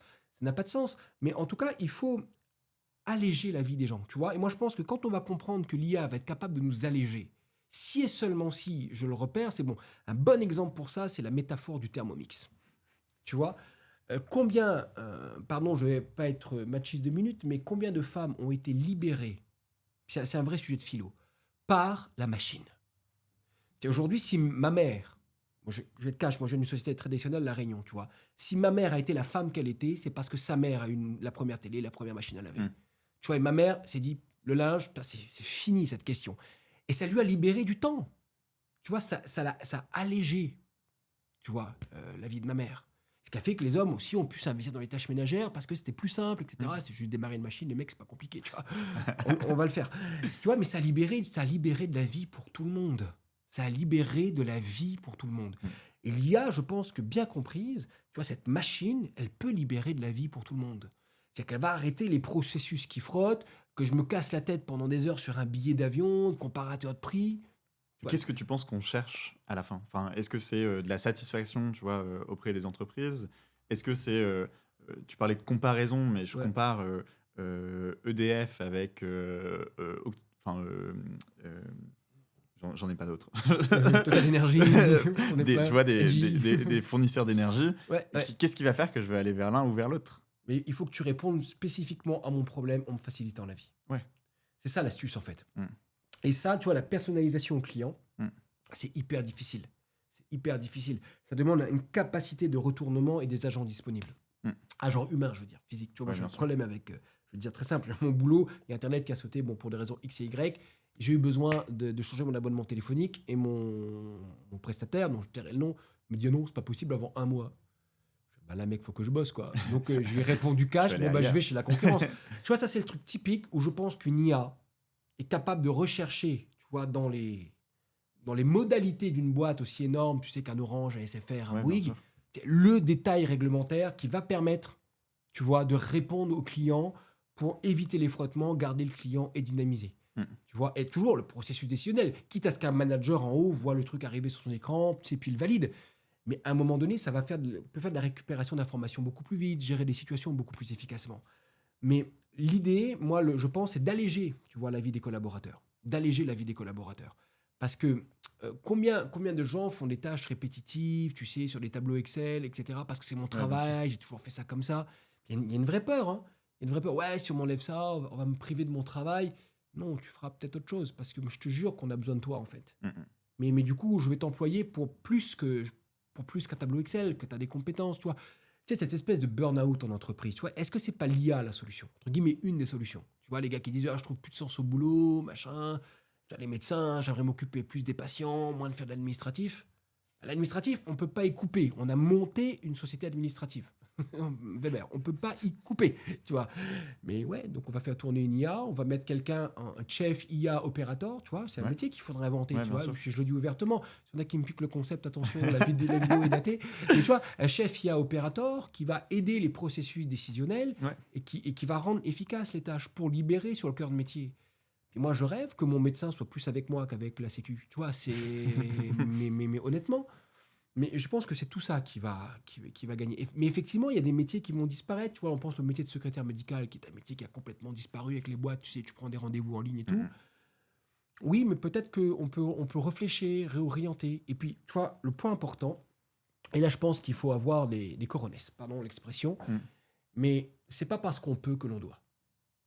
Tu vois, je prends la métaphore de la médecine, puisqu'on est dedans. Aujourd'hui, je pense qu'en chirurgie, on peut faire à peu près tout et n'importe quoi. Si tu as envie de te greffer des oreilles de lapin, là, vas-y. C'est pas une blague, hein. Dans La Croix, tiens, nos amis de La Croix, coucou, il y a un article qui est sorti sur ce que pense l'Église catholique des xénogreffes. Tu sais, quand on greffe une partie... C'est une vraie question religieuse, un truc simple. Tu sais, quand tu as une bicuspidie aortique, on peut te greffer un boyau de porc ou une artère de porc. Est-ce que les religions l'acceptent? Bon, c'est des trucs un peu sensibles. Donc, les religions s'intéressent au sujet. Donc, tu vois, aujourd'hui, en chirurgie, on peut un peu tout faire. Mais on ne va pas le faire. On a ce qu'on appelle une déontologie. Tu vois, on peut te faire tout en chirurgie esthétique, on peut te faire à peu près tout ce que tu veux. Est-ce que tu pourrais définir déontologie? Parce que je pense que c'est un mot qu'on n'entend pas. Alors c'est un mot qui a été en gros inventé par Kant, qui n'a pas été inventé par Kant, mais l'esprit a été inventé par Kant. L'idée de la déontologie, c'est d'agir de telle manière à ce que n'importe quel agent de manière neutre agirait identiquement. Tu vois, c'est la question de l'intentionnalité. Tu vois, si je te donne un café parce que tu es fatigué, la question c'est pourquoi je te donne le café? Parce que tu as un business dans ta boîte, tu sais, je veux que tu doubles mon salaire, ou est-ce que je le fais parce que tout homme agirait ainsi dans cette situation-là? Et la déontologie, c'est ça en fait. C'est à un moment donné de normer les choses en disant, tu vois, la déontologie du flic, par exemple, c'est tous les flics agiront de la même manière. Donc, que tu sois devant Étienne, ou devant Marcel, ou devant Virginie, ou Joséphine, c'est un flic, quoi. Point barre. C'est un fonctionnaire de l'État. Bon, c'est un peu ça l'idée de la déontologie. La déontologie, elle questionne l'attitude des agents. C'est-à-dire de toi et moi. Agent, non pas au sens agent public, mais agent au sens de celui qui peut poser un acte. Et la question face à l'IA, c'est est-ce qu'il ne faut pas une déontologie? Tu vois, comme on a une déontologie médicale, comme il y a une déontologie du professeur, comme il y a une déontologie de la femme, comme il y a une déontologie du journalisme. Est-ce qu'il n'y a pas des trucs, et là je pense que c'est hyper important ce qu'on va dire là, Je nous mets un peu de teaser, tu vois. Mais est-ce qu'il ne faut pas une déontologie sur la manière d'utiliser l'IA? C'est pas parce que je peux transformer des meufs en bikini avec Nano Banana ou avec Grok que je vais le faire. La déontologie. Tu vois, c'est pas parce qu'il y a de la drogue en circulation dans Paris que toi et moi, là, après, on va se rouler dedans. Tu vois, c'est pas parce que je peux que je vais le faire. Ça, je pense que c'est la première question. Tu vois. Deuxième truc, et tu vois, c'est un système d'application. Je vais prendre des métaphores ou des cas concrets. Tu vois. On a réussi à le faire pour les bagnoles, ça. Tu vois, au début, il n'y a pas de permis de conduire. Il n'y a pas de ceinture. Il n'y a pas de Pas de ceinture. limitation de vitesse. Pas de limitation de vitesse. Mais à un moment donné, on s'est dit, putain, merde. Il y a des gens qui meurent, Il y peut-être. a des gens qui meurent. C'est dangereux. Et donc, on va peut-être mettre un code. Ça ne veut pas dire, tu vois, brimer. Tu vas dire, le mec, tu vois, mec de droite, tout de suite, tu veux empêcher. Non, c'est pas ça. La règle, dit Hegel, le droit, est une condition de possibilité de l'agir humain. Hegel dit, la liberté est naturelle. Mais pour qu'il y ait une concorde des volontés libres, il faut que cette concorde soit faite dans le droit. Le droit va me donner l'occasion effective d'être libre. Pour être libre, il faut que ma volonté prenne la forme du droit. Tu veux te marier demain, il y a des règles. Acheter un appart, il y a des règles. Tu fais pas ça comme tu veux. Pour que toutes nos volontés puissent concorder ensemble. Puis je pense qu'une des erreurs avec le progrès technologique, c'est qu'on oublie la force du droit. C'est-à-dire qu'à un moment donné, il ne s'agit pas de réglementer pour interdire. Tu vois, c'est pas ça. Mais c'est entre guillemets l'exemple du permis. Tu vois, je demande aux gens de vérifier, parce que les gens découvrent des trucs. Tu vois, le permis moto. Quand tu as le permis moto, tu peux pas conduire n'importe quelle moto. Tu as le 125. Ouais, et après, tu montes, quoi. Et après, tu montes. Ouais. Tu vois, quand tu as un permis bagnole, tu es jeune chauffeur, tu peux pas t'acheter une Ferrari. Non. Le nombre de cylindrées, c'est limité. Je fais découvrir ça aux gens. Alors, l'application, c'est un droit européen. Il y a un permis tronçonneuse. C'est pas une blague. Allez voir. Il y a un permis tronçonneuse applicable en France dans telle ou telle zone du PLU pour couper un arbre. Je crois que c'est 350 € d'amende si tu l'as pas. À un moment donné, l'outil est dangereux. Alors, on y reviendra sur dangereux, mais pas dangereux au sens que disent les gens là. Tu sais, moi, j'aime pas ça. Je le dis tout de suite, c'est pas mon attitude. Tu sais, j'ai beaucoup de gens qui disent, on voit ça sur les, ouais, il y a été un danger, attention. Je dis, les gars, moi, si je regarde le Doliprane du point de vue du danger, j'en prends pas. Je rappelle que pendant le Covid, à l'île de la Réunion, il y a eu plus de morts de Doliprane que du Covid. Que du Covid. D'accord. Allez vérifier la data, c'est impressionnant. Donc, l'idée, si tu veux, c'est pas regarder le Doliprane du point de vue de la notice, parce que tu penses pas le Doliprane. Si tu attention au foie, parce que ça peut pourrir ton foie. Pour penser le Doliprane, processus de production, molécules, etc., il ne faut pas que tu penses le danger. Tu vois, c'est autre chose, le danger. Tu vois, le danger, c'est dans la partie pratique. Ben, c'est pareil pour l'IA. Tu vois, il faut arrêter de faire peur aux gens. Ouais, vous allez perdre des emplois, l'IA, c'est dangereux, l'écologie, Mais non, on ne pense pas. Moi, ce que je propose, c'est on pense l'IA. Et en pensant l'IA, on va réintégrer ses limites. C'est ce que Hegel appelle conceptualiser, c'est-à-dire avoir un concept, c'est penser la chose dans sa limite. Penser la chose avant de penser la limite. T'imagines, toi, si tu veux te marier, tu penses à tous les effets néfastes du mariage, ça ne tire à jamais. Tu vois, c'est pareil. Putain, je vais acheter un appart. Oh, attends, faut faire un ravassement de façade, il y a la plombée. Je le fais pas. Tu le fais jamais, en fait. Tu le fais jamais. Et en fait, penser, c'est tenir à distance la peur. Tu vois, ça, il faut que ce soit net, quoi. Penser, c'est tenir à distance la peur. Et je pense pas si je suis dans la peur en permanence. Tu vois, si je crains que l'IA. Non, tu mets ta peur de côté 2 minutes, viens, on parle. Et à quel niveau ça doit être fait? Parce que là, tu viens de l'aborder au niveau de l'entreprise. Tous. Donc potentiellement un DSI ou un DPO ou quelque chose comme ça. Ensuite, au-dessus, tu as le gouvernement. Oui. Il n'y a pas trop longtemps, tu vois, il y a l'IA Act qui est sorti pour les règles autour de l'IA en 2026. Est-ce que tu trouves ça suffisant? Est-ce qu'il y a des choses qu'on a peut-être pensées mais qui ne sont pas assez fortes? Exemple, le gouvernement qui utilise des technologies, tu vois, américaines, qui utilisent de l'IA pour faire des choses qui sont complètement françaises. Enfin, t'as des... Ouais, après, il y a les goûts et les couleurs là-dedans. Ouais, mais si tu veux, moi, le truc de base, tu vois, je pense que... Moi, je suis un peu vieux, ça paraît pas comme ça, mais c'est une vieille chose. Je suis bien conservé, disent certains. Non, le truc, c'est que moi, j'ai connu l'arrivée de l'Internet. Je suis assez vieux pour ça. Et tu vois, moi, j'ai connu l'arrivée de Word, avec le Word Art, tu vois. On passait j'étais au collège, donc ça donnera un peu mon âge, mais tu vois, on passait des heures entières à faire des clip art, tu sais, des word art, tu sais, des trucs avec des polices monumentales. On passait des heures à regarder des bébés, tu sais, qui dansent en 3D, c'était le début de la 3D. Dès qu'une technologie arrive, on fait les cons. Tu sais, c'est mécanique, tu vois. Moi, j'ai connu les premiers appareils photo numériques, machin. On faisait n'importe quoi, tu sais, c'est normal. Maintenant, on a une conscience écologique un peu plus éclairée.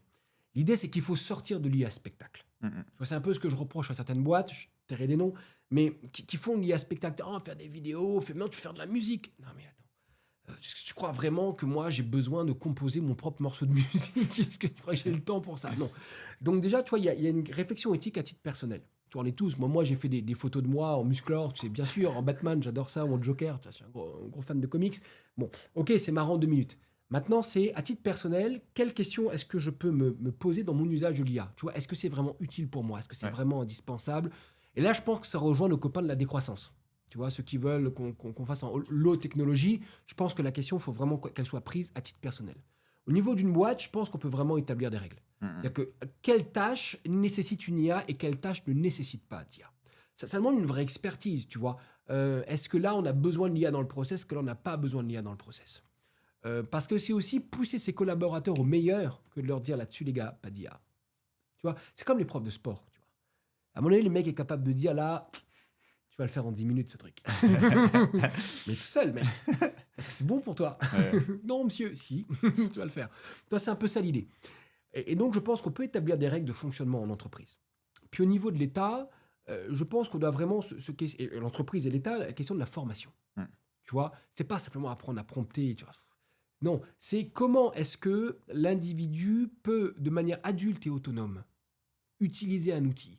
Mais tout outil est dangereux. Putain, tu utilises une disqueuse, tu peux te couper les doigts. Je veux dire, faut arrêter de déconner. L'IA, c'est pas plus dangereux que n'importe quel outil. Tu vois, une perceuse, tu peux perdre un œil, hein, si tu sais pas si tu l'utiliser. sais pas l'utiliser. C'est pas parce que tu as un Thermomix que ta sauce sera bonne. Ouais. Tu vois, donc à un moment donné, il faut vraiment apprendre à utiliser les choses. Et pas être BA en disant ah ouais, je sais pas comment ça marche. Tu vois, ça, c'est Simondon qui parle de ça dans la phénoménologie de l'objet technique. C'est hyper intéressant. En gros, tu as 3 points de vue. Tu as le point de vue de l'ouvrier, tu vois, qui est soumis à la machine, entre guillemets, il ne comprend pas ce qui se passe. Tu as le réparateur, puis tu as l'ingénieur. Tu vois. Et ça, c'est pareil avec l'IA. On n'a pas tous le même rapport à la technologie. Tu vois, tu as des gens comme moi qui sont plutôt geeks de nature. On va remettre à jour ces codes Python et on va voir ce qui se passe, c'est marrant. Mais tu as des gens qui ne comprennent rien, mais qui doivent pouvoir utiliser le truc. Donc déjà, dans une boîte, dans une entreprise, à quel niveau sont les gens? Est-ce qu'ils sont au niveau ingénieur, niveau réparateur? Tu as des collègues, c'est des débuggeurs de l'extrême. Toi-même, moi, dans mon bahut, j'ai une collègue, là, salut, Léonore, il y a un problème, il y a toujours son téléphone qui sonne. Tu sais, elle est capable de débugger le truc quoi qu'il arrive. C'est énorme. Tu as des réparateurs, puis tu as les utilisateurs un peu dessous. Donc, où je suis déjà par rapport à l'IA? Mais c'est pas parce que je suis ouvrier, entre guillemets, hein, dans l'exemple de Simondon, que je suis en bas du rapport à la machine, que je dois être aliéné par la machine. Tu vois, moi, mon plombier, quand il vient réparer ma fuite d'eau, salut, je suis bonjour à plein de gens aujourd'hui, mais pour faire plus de vues, ça. Tu vois, mon plombier, quand il est venu réparer ma fuite d'eau, le mec, il avait ses pinces, il avait ses outils, il n'était pas soumis à la machine. Tu vois, il n'était pas en train de regarder mon chauffe-eau qui fuit en disant là, je sais pas quoi faire. C'est elle qui décide. C'est le chauffe-eau qui décide. Il a décidé de fuir. Non, il est rentré dedans, tu vois, il l'a réparé, Ouais, etc. Ben, c'est pareil avec l'IA. Je pense qu'il faut désacraliser la machine. Complètement désacraliser mon rapport à la machine, arrêter de parler de danger, me repositionner et humblement. Ok, je suis un ouvrier, je suis, entre guillemets, c'est mon nom, il n'y a pas de méprise de ma part. Tu vois, je suis de celui qui utilise, je sais pas comment ça marche, quoi. J'utilise le truc. Ok. Moi, je suis plutôt du genre réparateur, je suis plutôt du genre ingénieur. On n'aura déjà pas le même rapport. Et ça va pacifier les rapports en entreprise. Tu vois, et donc, d'où l'idée d'avoir peut-être une espèce de DSI, IA pour gérer le truc. C'était le premier point. Ensuite, former les gens. Ensuite, je pense, l'idée du permis, je pense que c'est une bonne manière de penser les choses sur la réglementation. Parce que l'IA, c'est une puissance phénoménale. Et je pense qu'on ne peut pas.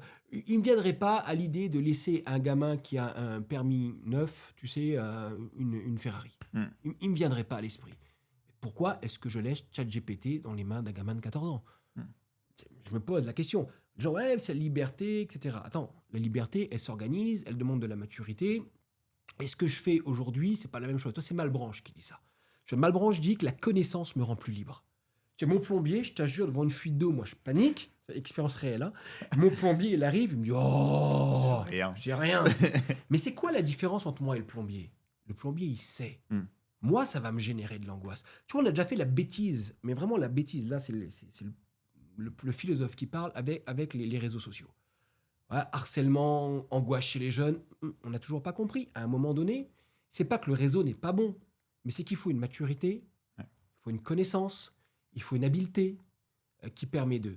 Moi, alors, exemple typique, tu vois, exemple véridique. J'ai donné à un jeune un jour un Karcher. Tu sais, parce que j'avais un truc. Dangereux. Et Je dis, vas-y, t'es jeune. je vais juste faire un truc. Je suis revenu, il m'avait décollé la terrasse. J'ai dû la recoller au ciment après. Et après, je me suis dit, mais c'est évident. Tu lui laisses un Karcher Bah oui. avec. Tu vois, tu me dis, dans ta tête, à moi, c'est de l'eau sous pression. Qu'est-ce qui peut arriver avec de l'eau sous pression? Mais il m'a décollé la terrasse. Mais vous laissez de l'IA à des jeunes, il va vous décoller vos terrasses. Il va pas apprendre son cours d'anglais. Mais inutile. Pourquoi on fait ça? Mais on voit tous que ça marche pas. Donc à un moment donné, moi je suis pas contre. Moi j'ai appris à des gamins à écrire avec l'IA. J'ai codé une IA pour certains de mes élèves. J'ai codé une IA parce que je peux pas être derrière 200 élèves. C'est pas possible. J'ai 4 heures, je peux pas. Donc ce qui se passe, c'est que maintenant je leur dis, écoute, on va bosser ensemble, mais l'IA leur donne pas la réponse. J'ai interdit à l'IA de donner la réponse. L'IA challenge. Là, tu as écrit comme ça, attention, accord du participe passé, attention machin, révise telle règle, je te la redonne. Tu vois, ça m'allège. Mais il faut un permis pour, entre guillemets, quelle connaissance, la vraie question, c'est quelle connaissance il faut, autant dans l'entreprise qu'au niveau personnel, pour que la personne soit libre d'utiliser l'IA. Et surtout, quelles compétences personnelles je dois développer à l'individu pour qu'il puisse utiliser l'IA. Qu'est-ce que j'ai besoin que tu apprennes? Tu vois, les gens me disent, ah ouais, client, on n'a plus besoin de parler l'anglais. Ok. Avec l'IA, je précise, pour faire du commerce sur des trucs simples, tu vois, le English, commercial English, là, comme font certains présidents américains, c'est easy à l'avoir. Yes, no ketchup. Ok. Maintenant, si je veux exprimer une pensée en anglais, là, c'est pas pareil. Là, tu as besoin de Shakespeare, tu as besoin de Dickens. Ça, on revient sur le coup de la pensée, là. Je n'ai pas dit tout à l'heure. Tu vois, penser, c'est tordre une langue pour exprimer quelque chose. Tu sais, un auteur, c'est pas un gars qui aligne des mots. Kundera dit ça magnifiquement dans l'art du roman. Un auteur, c'est un gars qui se dit « j'ai jamais lu ce que je veux dire ». Et comment je veux le dire? Tu sais, c'est ce que Céline dit à Gallimard une fois qu'il a lu Proust. Il dit Proust ne sait pas écrire. T'imagines? Il dit à Gallimard en l'envoyant voyager au bout de la nuit, il dit je vous envoie un chef-d'œuvre. Je rêve de pouvoir faire ça un jour. Je vous envoie un chef-d'œuvre, vous allez voir. Mais effectivement, c'est un chef-d'œuvre. Pourquoi? Parce que, tu sais, je te le dis autrement. Tous les gars parlent d'amour. Roméo et Juliette, ça parle d'amour. Tristan et Isolde, ça parle d'amour. Notre-Dame de Paris, ça parle d'amour. Putain, on l'a lu une fois, on l'a toujours lu, non? Mais non, c'est parce que c'est ça la manière de le dire. Tu sais, quand dans Notre-Dame de Paris, Victor Hugo parle d'Esmeralda qui danse sur la grève, avec Gringoire qui la voit, l'espèce de gars du quartier qui la siffle, le prêtre là, qui la regarde un peu de manière un peu lubrique. Mais c'est génial. Il arrive à donner tous les visages de la femme et le regard d'Esmeralda sur elle-même, qui tapant sur son tambourin continue à danser. C'est magistral. Mais il faut être Victor Hugo. L'IA n'empêchera pas Victor Hugo d'exister. Puisque le mec, quand il aura lu Baudelaire, Dostoïevski, qui sera dit Dostoïevski ne sait pas écrire. Je vais lui montrer, moi, comment on fait. Mais tu sais, c'est pareil en religion. Tu sais, au IVe siècle, le concile de Nicée-Constantinople qui décrit la nature divine du Christ. Tu regardes les mots en grec. J'avais 5 minutes, j'ai regardé. Mais moi aussi. Ouais, toi aussi. On n'avait même pas senti quoi, le mot ousia. Tu vois, c'est un mot qui vient des hérétiques. Qu'ils ont tordu pour dire ce qu'ils veulent dire, c'est-à-dire de même nature qu'eux. Le fils est engendré du père. Engendré, c'est un mot qui est dans le Théétète, qui est dans le Théétète de Platon. Il dit quoi? Il dit 2 trucs qui se frottent pour en produire un 3e. Mais ça ne veut pas dire ça dans le contexte. Tu vois, on a tordu la langue pour faire dire ce qu'on veut dire. Le mot droit, tu sais d'où est-ce qu'il vient? D'une ligne droite. Tu vois, on a besoin de ça. C'est ça, penser, tu vois. Et je pense que ça, l'IA peut pas faire. Et donc, oui, l'IA, elle va accélérer des process, mais elle va pas me remplacer comme penseur. Tu sais, tu peux très bien demander à l'IA de t'écrire une poésie, mais c'est pas ce que tu voudras dire à ton mec, ta copine, ton copain. C'est pas ce que tu voudras lui dire. C'est pas ce que tu voudras lui dire. Tu auras besoin de tordre la langue. Tu sais, tu auras besoin d'avoir une contorsion. Même Heidegger va tellement plus loin. Je pense qu'Heidegger, là, pour le coup, a raison. On n'habite pas le monde en scientifique. Tu vois, l'algorithmique, c'est input, output, c'est de la logique, tu vois. Classique, vrai, faux, vrai, faux, vrai, faux, vrai, faux. On n'habite pas le monde en scientifique, on habite le monde en poète. Tu t'es jamais rendu compte que quand tu allais chez ta grand-mère, ça te faisait quelque chose? Pourquoi tu te sens bien chez ta grand-mère? Il se passe un truc, c'est pas scientifique ça, toi, c'est toi en fait. Mais si tu veux me décrire, demande à ChatGPT de me décrire comment tu te sens chez ta grand-mère.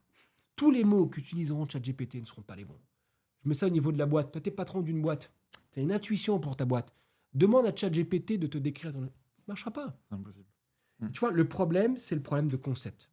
Tu vois, le marketing, j'ai rien contre eux, je les adore, mais il n'y a pas de concept marketing. Un concept, dit Hegel, c'est dire une chose dans sa limite. Ça, c'est une erreur de langage. C'est qu'on a pensé qu'il y avait des concepts en marketing, qu'il y avait des concepts. Il n'y a pas de concept. Il n'y a que des gars qui sentent, qui ont un feeling, qui ont une intuition, qui ont un trait de génie, Mm. tu vois. Et tu peux avoir un trait de génie dans une boîte, tu sais, tu sais, Steve Jobs, Elon Musk, même d'autres, tu sais. Moi, j'ai mon cousin là, qui a eu un trait de génie en pâtisserie. Non, mais il a inventé un gâteau. Dans quelques années, ce seront les macarons Ouais. du 21e. Mais ça marche du tonnerre, son truc. Il a eu une intuition. Tu sais, moi, l'autre fois, j'étais encore en bibliothèque, il y avait un mec qui tapait sur ChatGPT. Quels sont les meilleurs moyens d'avoir du fric? Non, mais stop, quoi. Il est où ton coup de génie en tant qu'être humain? Qu'est-ce que tu as besoin de dire et tu as besoin de faire, mais qui vient de toi? Tu as besoin de tordre la langue, tu as besoin de casser le truc, quoi. Ça, c'est quelque chose qu'on n'a pas abordé, c'est tu sais, le cœur de métier. Ouais. C'est Ouais. en un, c'est du coup de se demander qu'est-ce qui est utile pour l'entreprise, Ouais. mais aussi qu'est-ce qui est utile pour nous. Ouais. Ensuite, bon, tu l'as expliqué, il y a différents niveaux. Ouais. Se demander son rapport Ouais. à son travail, mais aussi à la machine. Ouais. Comment est-ce que cette machine est régie, Ouais. du coup les règles, Ouais. et ensuite les connaissances Ouais. et la pensée. Ouais. Et tout ça, ça crée notre essence, ça crée quoi? Ça crée, Ça crée un problème très simple, c'est qui je suis par rapport à la machine. On boucle. Tu sais. Ouais. Je te donne un truc simple. Un effet Covid, puis un effet ordinaire. Tu as déjà remarqué comment un ouvrier, tu sais, un carreleur, un machin, était fier de ce qu'il avait fait? Mhm. Il gueule, il s'identifie à ce qu'il a fait. Tu vois, ça c'est moi. Tu vois, tu remarques quand tu rates un gâteau au chocolat. Putain, t'es pas fier de toi, quoi. Tu te dis, putain, un truc comme ça, je l'ai raté. Non, mais quel quiche. Ouais. On a ce truc très humain de s'identifier à ce qu'on fait. Et les gens ont peur, et là je pense à juste raison, que du coup, ce soit pas eux. Mm. Tu vois. On peut encore s'identifier à ce qu'on fait. Bah ouais, tu sais, ouais, c'est toi qui a fait ce programme informatique. Bah ouais, mais l'IA l'a codé. Oui, mais alors, qui a eu l'idée, qui a le truc, tu vois? La question de base, c'est la question de l'identification. Et ça, c'est une question très importante. Jusqu'où est-ce que je m'identifie pour exister? Tu vois, et c'est ce que ça t'a appelé salopard, en fait. Tu vois, c'est un mot un peu, ou salaud, tu vois, mais c'est un mot un peu raide en disant, il n'y a rien de pire dans la vie que le mec qui s'identifie à un truc au point d'oublier qu'il peut être autre chose. Et peut-être que, pour des raisons économiques, pour des raisons truc, je m'identifie à mon boulot. Mais trop. Est-ce que c'est pas l'erreur du 20e, du 21e de s'être trop identifié à son boulot? Tu vois, c'est terrible, c'est surtout en France, tu sais. En France, on s'identifie à son boulot puis à son école, quoi. Putain. C'est-à-dire, les gars, tu veux une soirée? Ouais, moi j'ai fait HEC, moi j'ai fait l'ENS, ouais, moi je suis chez machin chose, je suis DRH. Je m'identifie pour être. J'inverse le truc. Souvent, du coup, on est l'ex de. Tu vois? En fait, je suis l'ancien de l'ENS. Mm. Tu vois, je suis l'ancien de machin. Mais pensons le truc. Est-ce que quand tu te présentes, tu dis, ouais, moi, je suis l'ex de Virginie, moi. Donc, personne ne ferait ça. Pourtant, une relation amoureuse, ça nous identifie, c'est profondément. Tu vois, je suis avec, tu vois, des relations, la rupture, on voit ce que c'est. Mais pourquoi est-ce que là, je vais m'identifier à une boîte, tu vois? Ouais, moi, j'étais avant chez toi. Non, mais ça n'a pas de sens, en fait. Et donc, ça pose la question de comment je m'identifie à mon job, à ma formation, d'abord. Ça, c'est une vraie question. Comment je positionne dans le récit de mon existence, comment je positionne ma formation? Tu vois, j'ai fait l'IG, j'ai fait un BTS, comment je me positionne par rapport à ma formation? Est-ce que je ne m'identifie pas de trop? Est-ce que je n'associe pas ma valeur à ma formation? Et si j'étais autre chose? De deux, est-ce que je n'identifie pas ma valeur au poste que j'occupe? Tu vois? Et là, on voit pourquoi l'IA coince. Parce que moi, je suis DRH, EDF. Ouais. L'IA, elle va attaquer ça. Elle va renier ça. L'IA va attaquer, en fait, pour le dire simplement, puis je continue mon listing après, l'IA va attaquer la prestance sociale du truc. L'IA, est-ce qu'elle ne va pas questionner mon rapport à la légitimité de mon salaire? Tu vois, c'est très sensible. Du coup, est-ce que je ne suis pas en train, dans ma tête, de m'identifier à, tu vois, un salaire, etc. Est-ce que l'IA ne va pas remplacer ce que je produis? Et donc, est-ce que je ne m'identifie pas trop à ce que je produis? Alors, je ne dis pas qu'il ne faut pas s'identifier. On peut être fier d'un truc qu'on a écrit, d'une boîte qu'on a montée, c'est pas ça. Et si j'étais autre chose? Une penseur que j'aime beaucoup, moderne, c'est Delphine Orwiller. La pensée du « et ». Non pas « je suis », mais « je suis le « et ». Elle dit « elle », je suis femme, rabbin, mère, juive, etc. Elle fait un listing extrêmement impressionnant. Et si nous apprenions enfin avec l'IA à se penser avec le « et ». vois, est-ce que l'IA pourrait pas être pour nous, c'est psychologiquement, le moyen de prendre vraiment un coup de distance, quoi. Ok, moi je suis prof et père et rugbyman. Oui, ça paraît pas, mais je sais. Mais et si enfin on arrivait à décloisonner, à arrêter d'être. Je pense que c'est un drame parfois familial, tu vois, le mec qui est DRH puis qui oublie qu'il est père de famille, qui est à la maison et DRH, quoi. Mm.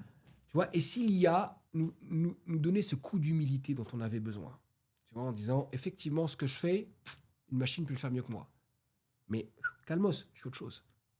Je suis autre chose. Et la vraie question, c'est elle est double, c'est Tolstoï qui la pose. Que faire?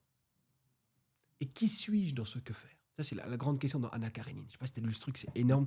Tous les 2 chapitres, tu sais, la question que faire qui revient. En fait, la question que faire, elle est toujours posée par un personnage qui se demande comment être dans l'acte que je viens de poser. Ça, c'est énorme. Et donc, la bonne question, je pense qu'elle est là. C'est comment être ce que je suis dans ce que j'ai à faire. Et oui, je peux le faire avec responsabilité, comme disent nos politiciens. Je peux le faire avec enthousiasme, tu vois, mais je ne suis pas ce que je fais.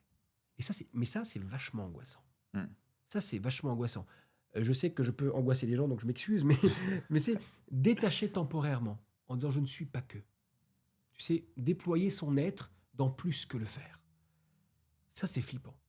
Ça, c'est flippant. C'est quoi ton avis plutôt Ouais. sur tu vois, l'IA en général? Est-ce que ça va nous décupler? Est-ce que c'est un danger? Et je sais que tu peux pas trouver une solution exacte, hein. Ou est-ce que c'est quelque chose qui va nous aider à, comme tu viens de le citer, tu vois, à nous trouver ou à nous penser plus loin ou Moi, plus authentique? Ouais, moi, je pense, j'ai envie de te répondre ce qu'Einstein avait répondu face à le truc atomique. Tu vois, mais en fait, pour le paraphraser, mais en fait, c'est ça. En fait, la grille d'idée, c'est ça. L'humain est capable de produire des choses géniales. Mm. Je vais te le dire avec beaucoup d'émotion parce que c'est mon sujet de recherche et c'est mon travail de fond. Moi, j'ai une question qui me tue physiquement depuis que je suis jeune. C'est pour ça que je suis devenu philosophe. C'est pourquoi y a-t-il des pauvres? Tu vois, ça, c'est un truc que je comprends pas. Tu vois, un mec qui mendie dans la rue. Pour moi, c'est un échec de tout système politique et économique tant qu'il y aura un pauvre. Et religieux, d'ailleurs. Nous devons nous battre pour que plus aucun humain ne souffre de l'expérience de la faim. C'est pas de moi, c'est de Pierre-Joseph Proudhon. C'est comme ça qu'il définit la pauvreté. Ça m'intéresse. Allez voir ma thèse, que je la termine bientôt. Mais tu vois, ça c'est un truc qui me rend dingue. Et je me dis, tu vois, si avec l'IA, on pouvait diminuer la souffrance, la pauvreté, pas de manière... La pénibilité aussi. la pénibilité, dit, tu vois, la souffrance de l'homme. Tu vois, moi, de voir quelqu'un souffrir dans un job, ça me fait toujours quelque chose. Tu vois, je suis content qu'il y ait des bétonneuses. Parce que je sais que le mec, il souffre moins. Tu vois, moi j'ai connu à La Réunion, quand j'étais jeune, la technologie n'était pas si déployée que ça. Tu vois, j'ai vu des gars souffrir en montant des murs. Tu vois, j'ai vu des gars tourner du béton à la main. J'ai vu mon père tourner du béton à la main avec la pelle, puis je sais ce que c'est. Tu vois, tu fais le petit cratère, tu mets le truc dedans, tu tournes. C'est épouvantable. Donc je me dis, est-ce que l'IA, sans rentrer dans une question de salut numérique, tu vois, ça serait un peu l'erreur, tu vois, une espèce de religion de la technologie qui dirait que l'IA va nous sauver, etc. Moi, ce qui m'intéresse dans l'IA, c'est comment elle peut alléger les souffrances de l'homme. Ça, c'est vraiment le pan qui vraiment m'intéresse. Comment est-ce que l'IA peut nous aider à réduire la pauvreté? Est-ce que l'IA va me permettre d'une certaine manière d'augmenter les formations, etc., que les gens puissent apprendre des choses en autonomie, parce qu'ils n'ont pas forcément accès au savoir. Donc ça, c'est le pan qui m'intéresse. Mais comme la bombe atomique. Tu vois, avec l'atome, tu fais des IRM, etc., tu sauves des gens, mais en même temps, tu fais de la médecine atomique, mais en même temps, tu fais péter Hiroshima et Nagasaki, en fait. C'est ça le problème. Et pour ça, je pense qu'il faut un sursaut d'éthique. C'est qu'on est en train de créer des technologies, chose qu'on a peu la révolution industrielle. Tu vois, on a lancé le truc et on ne regardait pas en arrière. On ne regardait pas en arrière. Ça, c'est 200 ans plus tard, avec la crise climatique, on dit, on a déconné, quoi. Bon, maintenant, on a l'expérience des révolutions. On a l'expérience des révolutions. Tu vois, je ne sais pas ce que ça va donner l'IA. Moi, je ne suis pas devin. Tu vois, je ne suis pas comme ces gars qui font de la futurologie. Je ne citerai personne auprès des présidents de la République. Mais tu vois, l'idée, c'est comment aujourd'hui, on peut vraiment se poser des questions éthiques. Tu vois, comme on s'est posé à un moment donné la loi Leonetti. Tu vois, on s'est dit, la médecine peut faire tellement de choses. Mais attends, on a vu ce qu'on a donné au 19e. On a l'expérience humaine. On va un peu cadrer en amont, quitte à trop cadrer sur 20 ans pour laisser ouvrir après. Je pense qu'on a une vraie question là. C'est-à-dire que je pense qu'il y a des opportunités, pour parler comme un businessman de la Silicon Valley, mais vraiment des opportunités aussi sociales. Effectivement, ça va détruire des emplois, il ne faut pas s'illusionner là-dessus, mais je pense qu'on peut peut-être accélérer le processus de redistribution, tu vois, financier, économique. On peut peut-être rationaliser la redistribution, on peut enfin ajuster la redistribution au cas par cas. Je ne sais pas, tu vois, on peut enfin questionner l'impôt, tu vois, via les IA, pour avoir les impôts à la fois juste dans le prélèvement, etc. Je pense qu'on peut pousser la chose très très loin, mais il faut là là c'est mon petit côté républicain, il faut, l'IA ne va pas nous faire perdre nos valeurs. Tu vois, l'IA peut amplifier nos valeurs. Tu vois, il faut voir ça comme la révolution médicale. Tu sais, au début, la révolution médicale, pardon pour ceux qui ont l'esprit sensible, mais on ouvrait les gens. On devait agir très rapidement parce qu'on n'avait pas d'anesthésie. Donc, un petit coup de miaule, mais pas d'anesthésie. On coupait au vif. Ça faisait super mal, ce qu'on appelle la vivisection. On allait regarder comment ça marchait dedans. On enlevait le truc. La première césarienne, c'est un infirmier qui l'a fait à sa femme qui souffrait en couche. Tu sais, on a fait des trucs au début de la médecine. Aujourd'hui, tu racontes ça, les gens sont horrifiés. Quoi. Ils disent, plus jamais. Mais finalement, on a réussi à sauver des vies derrière. Tu vois, on a réussi à faire un truc de bien. Ouais, l'IA, ok, il faut pas déconner, ça peut vraiment faire n'importe quoi, ça peut augmenter le piratage informatique, etc. Ça peut vraiment être une catastrophe absolue. On le voit. On le voit, ok, net. Mais moi, je pense que ça peut aussi sauver des vies. Et donc là, je pense qu'il faut devenir adulte en disant, ok, on a un gros joujou maintenant. On a un gros joujou, ok. La question, c'est qu'est-ce qu'on fait du gros joujou tu vois, tu penses à un truc comme Star Wars ou d'autres films de science-fiction, tu as un comité des sages. Oui, c'est vrai. Pour gérer la force. Même au côté du mal. Même au côté du mal. Non, mais tu vois, t'as jamais, si tu veux, dans Star Wars, jamais tu vois, il y a un conseil de Jedi. Ouais. Tu vois, jamais la force, elle est laissée comme ça, libre. Il y a un conseil de Jedi qui discerne l'application de la force. Tu vois, du coup, Palpatine est viré. Bon, on va pas aller dans les détails, mais allez voir si. Non, mais tu vois, on peut méditer aussi auprès de la culture populaire. Tu vois, est-ce qu'il ne faut pas, dans nos entreprises, établir un conseil de sages? Tu vois, en disant, OK, on a un truc qui ressemble à Hiroshima et Nagasaki, ça peut faire la corruption de toutes nos bases de données en 2 minutes. Ça peut être la catastrophe, mais ça peut être aussi l'occasion, enfin, de faire ce que le CSE me demande depuis 10 ans. Tu vois, elle est où la poignance? Est-ce qu'on ne peut pas mettre dans le CSE, Conseil des sages, bon, je prends la métaphore de Star Wars, tout le monde aura compris. Un sage en Star Wars, il n'a pas la réponse. Mais il juge à partir de son expérience parce qu'il est conscient de la force qu'il a entre les mains. Tu vois, est-ce qu'à bon coup, on peut vraiment comprendre la force qu'on a entre les mains, quand on a l'IA entre les mains? Moi, je te dis, j'ai développé la semaine dernière, j'ai déployé une IA pour gérer tout mon PC, mes mails et tout le bazar. Bon, ça m'a retrouvé des fichiers que j'avais perdus, ça m'a nettoyé ma boîte mail. C'est extrêmement puissant. Ça m'a fait gagner des mois de travail. Je vais retrouver des mails que j'avais paumés, n'est-ce pas? Notamment le tien. Mais tu vois, c'est énorme. Tu vois, c'est énorme. Mais c'est une puissance, en fait. C'est une puissance. Et toute puissance ne peut pas être laissée libre. Tu vois, il faudrait, tu vois, prendre l'image, tu sais, encore des super-héros. Tu vois, je pense que c'est une bonne métaphore. Il faut que Superman apprenne à gérer ses pouvoirs. Non, mais quand tu regardes les comics, tu es fan de comics, je suis un grand fan de Superman, tout ça. DC Comics. Mais tu vois, il faut que Superman apprenne à gérer ses pouvoirs. On peut pas laisser, tu vois, il faut un professeur Xavier chez les X-Men. Okay. Un petit peu, tu sais, le côté parallèle d'un Superman qui ne sait pas gérer ses pouvoirs. C'est ça. C'est The Boys. Exactement. Je sais pas si tu vois la série. Oui, mais complètement. Mais c'est ça l'idée. Tu vois, c'est ça l'idée. Et notre société, tu vois, elle a produit. Moi, je trouve ça. On est parfois hyper incohérent. Tu sais, on a des coachs en tout. Tu vas avoir un peu plus de paix, un petit coach, machin, des coachs. Ok. Mais qu'on ait des coachs en IA, en fait. C'est quelqu'un qui t'aide à discerner. Tu vois, il y en a qui vont avoir des psys, très belle profession, parce qu'ils ont un problème, ils n'arrivent pas, ils ont besoin d'avoir un dialogue sérieux.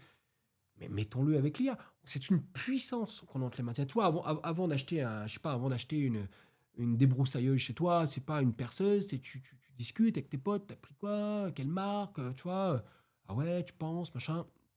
Et ben tu rentres dans un processus, Thomas Daquin, on y revient, de délibération. Tu rentres dans un process de délibération en disant là ouais, là non, là oui, là non, là oui, là non. L'IA, puis on va revenir sur l'écologie, ça coûte du fric. Je voulais revenir sur l'écologie, mais pour ton mot de la fin. Bon, voilà, enfin, écoute, alors, mais on y reviendra, parce qu'on peut encore, parce que j'ai un truc puissant à dire. Mais tu vois, l'IA, d'abord, ça coûte du fric. Ouais. Ça coûte des ressources financières. Tu vois, je crois que Claude, c'est à 90 balles la version max, etc. Tu vois, c'est quand même un investissement financier. Bon, ça, c'est pas négligeable, quoi. Je veux dire, à un moment donné, c'est pas négligeable. Ça prend des ressources matérielles, parce qu'il te faut le PC, il te faut le Mac qui est derrière, bon, peu importe, ça prend des ressources. Ça prend des ressources écologiques, tu vois, tout ce qu'il faut pour faire un Mac, tout ce qu'il faut faire des data centers, etc. Il faut des métaux rares. Il faut des métaux rares et tout le bazar. De l'eau. Il faut de l'eau et tout le bazar. Ça ne veut pas dire de ne pas l'utiliser. Ça veut dire qu'à un moment donné, je suis responsable dans mon usage de l'IA. Tu vois, je sais que les petits malins, mes anciens élèves disent « Ah, monsieur, à mon avis, vous avez posté des photos de vous, faisant machin. » Je dis « Ouais, je l'ai fait. » Comme tout le monde, j'ai testé quand c'est sorti, quoi. Mais maintenant, on arrête de jouer. On siffle la fin de la récré. On arrête de jouer. Et puis, c'est pas parce que dans le garage, on a une Ferrari qu'on va aller rouler à 400 sur l'autoroute. La vraie question, c'est moi, en tant que personne, tu vois, sur comment je fais quel est mon rapport à l'IA. Et il faut délibérer. Puis, il y a peut-être des gens qui n'ont pas besoin d'IA. Il y a peut-être des gens qui ont urgemment besoin d'IA. Moi, j'aurais été pour, tu vois, que dans un premier temps, on les laisse dans les laboratoires de recherche. J'étais au Trinity College pour un colloque international cet été, puis j'ai discuté avec des amis de l'Université d'Allemagne. Eux, ils sont beaucoup plus avancés que nous, tu vois, ils ont je suis universitaire aussi, mais eux, ils ont carrément un service dédié avec des chercheurs et des ingénieurs qui codent pour tous les chercheurs de la fac en IA, pour les faire gagner du temps sur la recherche. T'imagines, c'est déjà assez loin. On n'est pas arrivé là en France. Donc on y va, les gars. Donc on déploie les IA dans les universités, on déploie les IA dans les entreprises, dans les labos de recherche, etc., etc. On les déploie déjà aux bonnes strates. Tu vois, le choix, on l'a fait. On fait le choix de quel usage de l'IA on fait et ce qui va renvoyer à mon usage personnel. Tu vois, je suis pas sûr, tu vois, j'ai vu, tu vois, moi je suis un peu surpris qu'il y a WhatsApp, je sais pas si tu as vu, il y a une IA qui est dans WhatsApp pour répondre aux messages. Je n'utilise plus WhatsApp. Ouais. Enfin, je suis sur une autre appli qui me donne les infos de WhatsApp sans WhatsApp. Bon, tu m'expliqueras en off ce que c'est, ça m'intéresse. Mais tu vois, tu dis, bon, ok, génial, le gadget, génial. Mais concrètement, tu vois, il y a des IA qui produisent de la musique. Les gars, moi je suis un grand fan de Cabrel. Tu vois, la corrida de Cabrel, c'est un chant qui me fait pleurer. Donc passez pas ça, je vais chier. Je vais pas le chanter là, mais bon, tu vois, Cabrel, il me bouleverse. Tu vois, Cabrel me bouleverse, littéralement. Mais ce que je recherche en musique, c'est ça à quoi? J'en ai rien à faire que, tu vois, de pouvoir moi-même produire un morceau de musique. Moi, j'ai besoin de Cabrel. J'ai besoin de Cabrel, quoi. Et donc de se dire, est-ce que vraiment que Cabrel utilise ou pas l'IA, c'est son problème. C'est son génie musical. Si lui, en tant que génie musical, il a besoin de l'IA, je te suivrai toujours, Cabrel, où tu ailles. Je viens de te le dire. Mais tu vois, je te suivrai, Cabrel. Tu vois, nickel. On a mis, tu vois, on a déjà mis de l'IA, tu sais, pour rectifier les voix des chanteurs, etc. en concert. Ouais, c'est leur problème. Ou même pour retrouver tu vois, le vrai son d'une voix exactement, passée, le mastering, ou des choses etc. comme ça. Mais ok, si la technique, tu vois, on peut même faire ton IA peut-être pour restaurer des tableaux, retrouver des couleurs, qu'est-ce que j'en sais. Ok, mais j'ai besoin du créateur. Le risque, c'est de devenir un individu autosuffisant, tu sais, une espèce d'homme orchestre, tu sais. Du coup, je fais ma cuisine, je fais ma musique, je fais mes films, tu sais, parce que j'ai une IA qui va me faire les films que je veux. Non, mais j'ai encore besoin de toi, j'ai besoin de l'altérité, en fait. J'ai besoin de ton imagination. Tu vois, j'ai besoin de ta parole, j'ai besoin de ton imagination, et j'ai besoin même plus de ta sensualité. Tu sais, j'ai vu qu'il y a des IA qui faisaient des trucs sexuels et tout, non. Mais j'ai besoin du corps concret de l'autre. Tu vois, et accepter. Et ça, tu vois, il faut refuser de devenir des dieux mythiques de la Grèce. Les dieux mythiques de la Grèce, c'est des gens qui se mettent sur la gueule parce qu'ils ne sont pas capables d'accepter l'altérité. Jamais Athéna n'a accepté l'altérité de Zeus. Jamais Zeus n'a accepté l'altérité de son père Gaïa. Jamais ils n'ont accepté l'altérité des hommes. Un dieu grec, c'est un dieu qui n'accepte pas l'altérité. Et il ne faut pas qu'on devienne des dieux grecs. C'est-à-dire que tu sais, j'ai mon IA, j'ai mon iPhone, je ne sais pas trop quoi, Max, là, etc. Et puis, je suis dans ma bulle. Et là, j'ai plus besoin de l'altérité. Parce que du coup, mon IA va tout me donner. Tu vois, je vais parler de Dostoïevski avec l'IA. Ouais, non. Et là, c'est dépression assurée et ça va faire le big crunch assez rapidement. Mais que j'ai besoin de l'altérité. Pour moi, la vraie question éthique, c'est ne pas remplacer l'homme par l'IA, ne pas me remplacer par l'IA, la mettre au bon endroit et peut-être me questionner sur ma mode de consommation. De quoi est-ce que j'ai vraiment besoin? Tu vois, de quoi est-ce que j'ai besoin? Tu vois, est-ce que j'ai... Quel type de musique j'écoute? Tu vois, est-ce que j'ai vraiment besoin d'écouter de la musique en boucle, comme ça, sur X plateforme? Ou est-ce qu'à un moment donné, j'ai besoin de rechercher? Et tu sais, l'IA peut peut-être m'aider, à rechercher quel compositeur de jazz, peut-être que j'ignore complètement à l'heure actuelle, parce que j'ai plus de culture. Ok, ma récompense, demande à l'IA quel est le compositeur de jazz qui peut exprimer dans les trucs tel sentiment. Tu vas les écouter, mais demande pas à l'IA de te produire une musique. Tu sais, il y a des voix en chat. Tu sais, moi, j'ai fait écouter à mes élèves, Searle, etc. Bon, des grands crooners américains. Ils ont tremblé de la voix, la puissance de la voix. Tu vois, j'ai fait écouter Sao, qui est un grand contre-ténor brésilien. Ils ont tremblé, Bruno de Sao. Ils ont tremblé de la puissance de la voix. Mais c'est ça le truc. Mais va chercher. Tu veux écouter des voix machin de contre-ténor, demande à l'IA, puis va les écouter. Tu vois, et je pense que l'IA, ça peut être l'occasion de reprendre contact, tu vois, avec ce qui est pour moi l'essentiel. et vraiment de trier ma vie. Ouais, j'ai plus besoin de ça. J'ai plus besoin de ça. Moi, je suis un grand fan d'hard rock. Tu vois, Iron Maiden, d'ailleurs, sur un concert, il reste des places, foncez. Mais, tu vois, retrouver le goût d'une pure guitare électrique. Tu vois. Mais j'ai pas besoin que l'IA me fasse la guitare électrique. Vraiment pas besoin.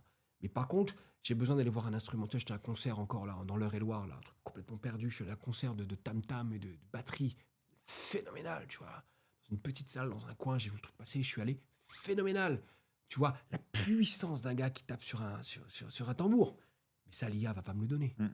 Tu vois, une puissance de Brel, tu as la voix de Brel, etc. Donc pour ça, je pense que l'IA, si tu veux, faut arrêter de fantasmer. Elle va pas me remplacer, elle va pas te remplacer. Mais la question, c'est comment revenir à l'essentiel, tu vois. Et la question éthique de base, c'est ça. Recentre-toi. Tu as toujours besoin de l'autre, tu auras toujours besoin de l'autre. Puis, tu vois, il y a des gens qui vont beaucoup discuter psy avec l'IA. Moi, je tiens à dire, tu as plutôt besoin que ton ami te prenne dans tes bras plutôt qu'une IA t'explique ce qui se passe.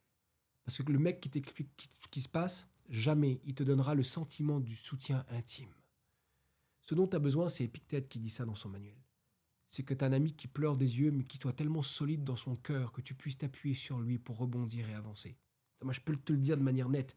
L'IA, elle va t'expliquer pourquoi ton conjoint est un pervers narcissique. C'est la mode. L'IA, elle va t'expliquer. Mais tu auras besoin du cœur d'un ami pour te remettre debout. Net. Et ça, l'IA ne pourra pas t'appuyer sur une IA pour te remettre debout.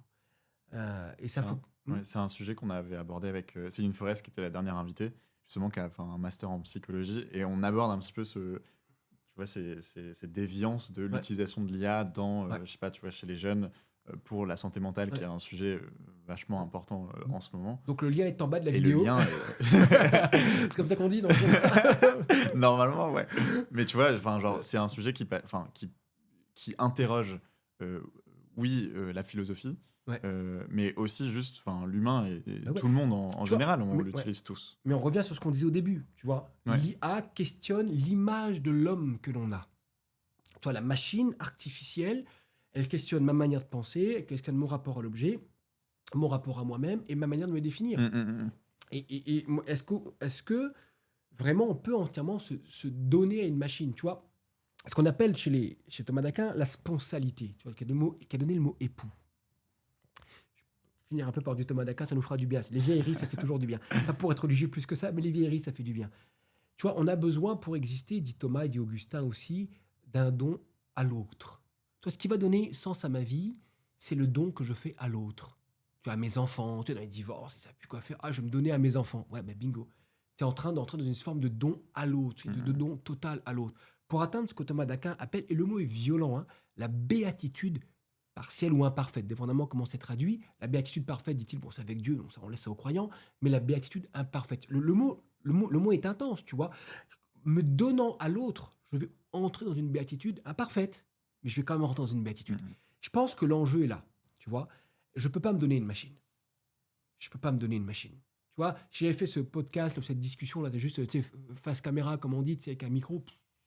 Je serais déjà parti, ça fait 10 minutes, même une heure, je serais parti. Tu vois, j'ai besoin de me donner à l'autre. Puis j'ai un ami québécois, et une citation que j'aimerais livrer, là, qui disait, mais une phrase qui m'a bouleversé dans ma vie et que j'aimerais vous transmettre. Regarde-toi dans les yeux de quelqu'un qui t'aime. Ça, la machine ne pourra jamais le faire. Tu vois, regarde-toi dans les yeux de quelqu'un qui t'aime. L'IA ne fera jamais ça.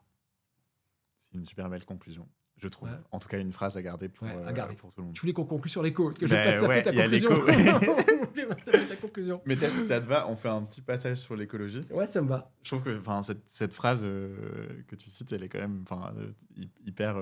en même temps touchante, parce que tu vois, d'humain à humain, ça parle à tout le monde, je pense. Après, va la donner à Claude, voir ce qu'il en fait. Peut-être qu'il retrouvera de qui c'était la source. Allez, Tiche, mettez-le en commentaire. Il est canadien. Ils vont le retrouver. Et à propos de l'écologie, peut-être parler un tout petit peu de la catastrophe que c'est, mais aussi des règles qu'on peut mettre en place pour le réduire. Parce qu'on l'a vu, on l'a senti, on va devoir l'utiliser. Maintenant, l'utiliser, mais à quel... Alors, il y a un théoricien américain qui en parle, mais avec la fatigue, je l'ai oublié, mais je te referai, je vais le mettre en commentaire. En fait, il faut accepter la cyclicité de notre vie. Notre vie, elle est cyclique. Tu vois, En gros, tu vas pas réclamer des tomates en plein hiver. Ça n'a vraiment pas de sens. Et ben l'industrie a des cycles, figure-toi. Et ça, on n'arrive pas encore à l'accepter. Tu vois, l'industrie, elle a des cycles. Je peux pas produire du métal quand je veux. Il y a des cycles. Il faut accepter. L'huile d'olive, je peux pas faire l'huile d'olive en permanence. Et donc, il faut accepter une forme de pénurie volontaire. Ça, c'est le premier truc. C'est-à-dire qu'il faut accepter que le monde ne me donne pas ce que je veux quand je le veux immédiatement. Revenir sur ces conceptions capitalistes, du libéralisme, et accepter la cyclicité. Ça, il faut vraiment, je pense que moralement, on l'accepte. Et dans l'usage de l'IA, il faut accepter la cyclicité. À un moment donné, il faut accepter que la machine me dise, là, je peux plus, tu as dépassé ton temps de truc, parce que ça demande trop de mémoire. Tu n'as plus de crédit. Tu n'as plus de crédit, de token. Ouais. Tu vois, et ça, il faut l'accepter. Et non seulement il faut l'accepter sur le rythme de la machine, mais il faut aussi l'accepter dans mon rapport à la machine. Il faut que je fasse un usage cyclique. Tu sais, moi, par exemple, bon, là, par exemple, parce qu'on a un problème à mon boulot, mais j'avais que 2 gigaoctets. Pourquoi ? Ça prend de l'énergie, écologiquement parlant. Mais j'ai le Wi-Fi à mon boulot, j'ai le Wi-Fi chez moi.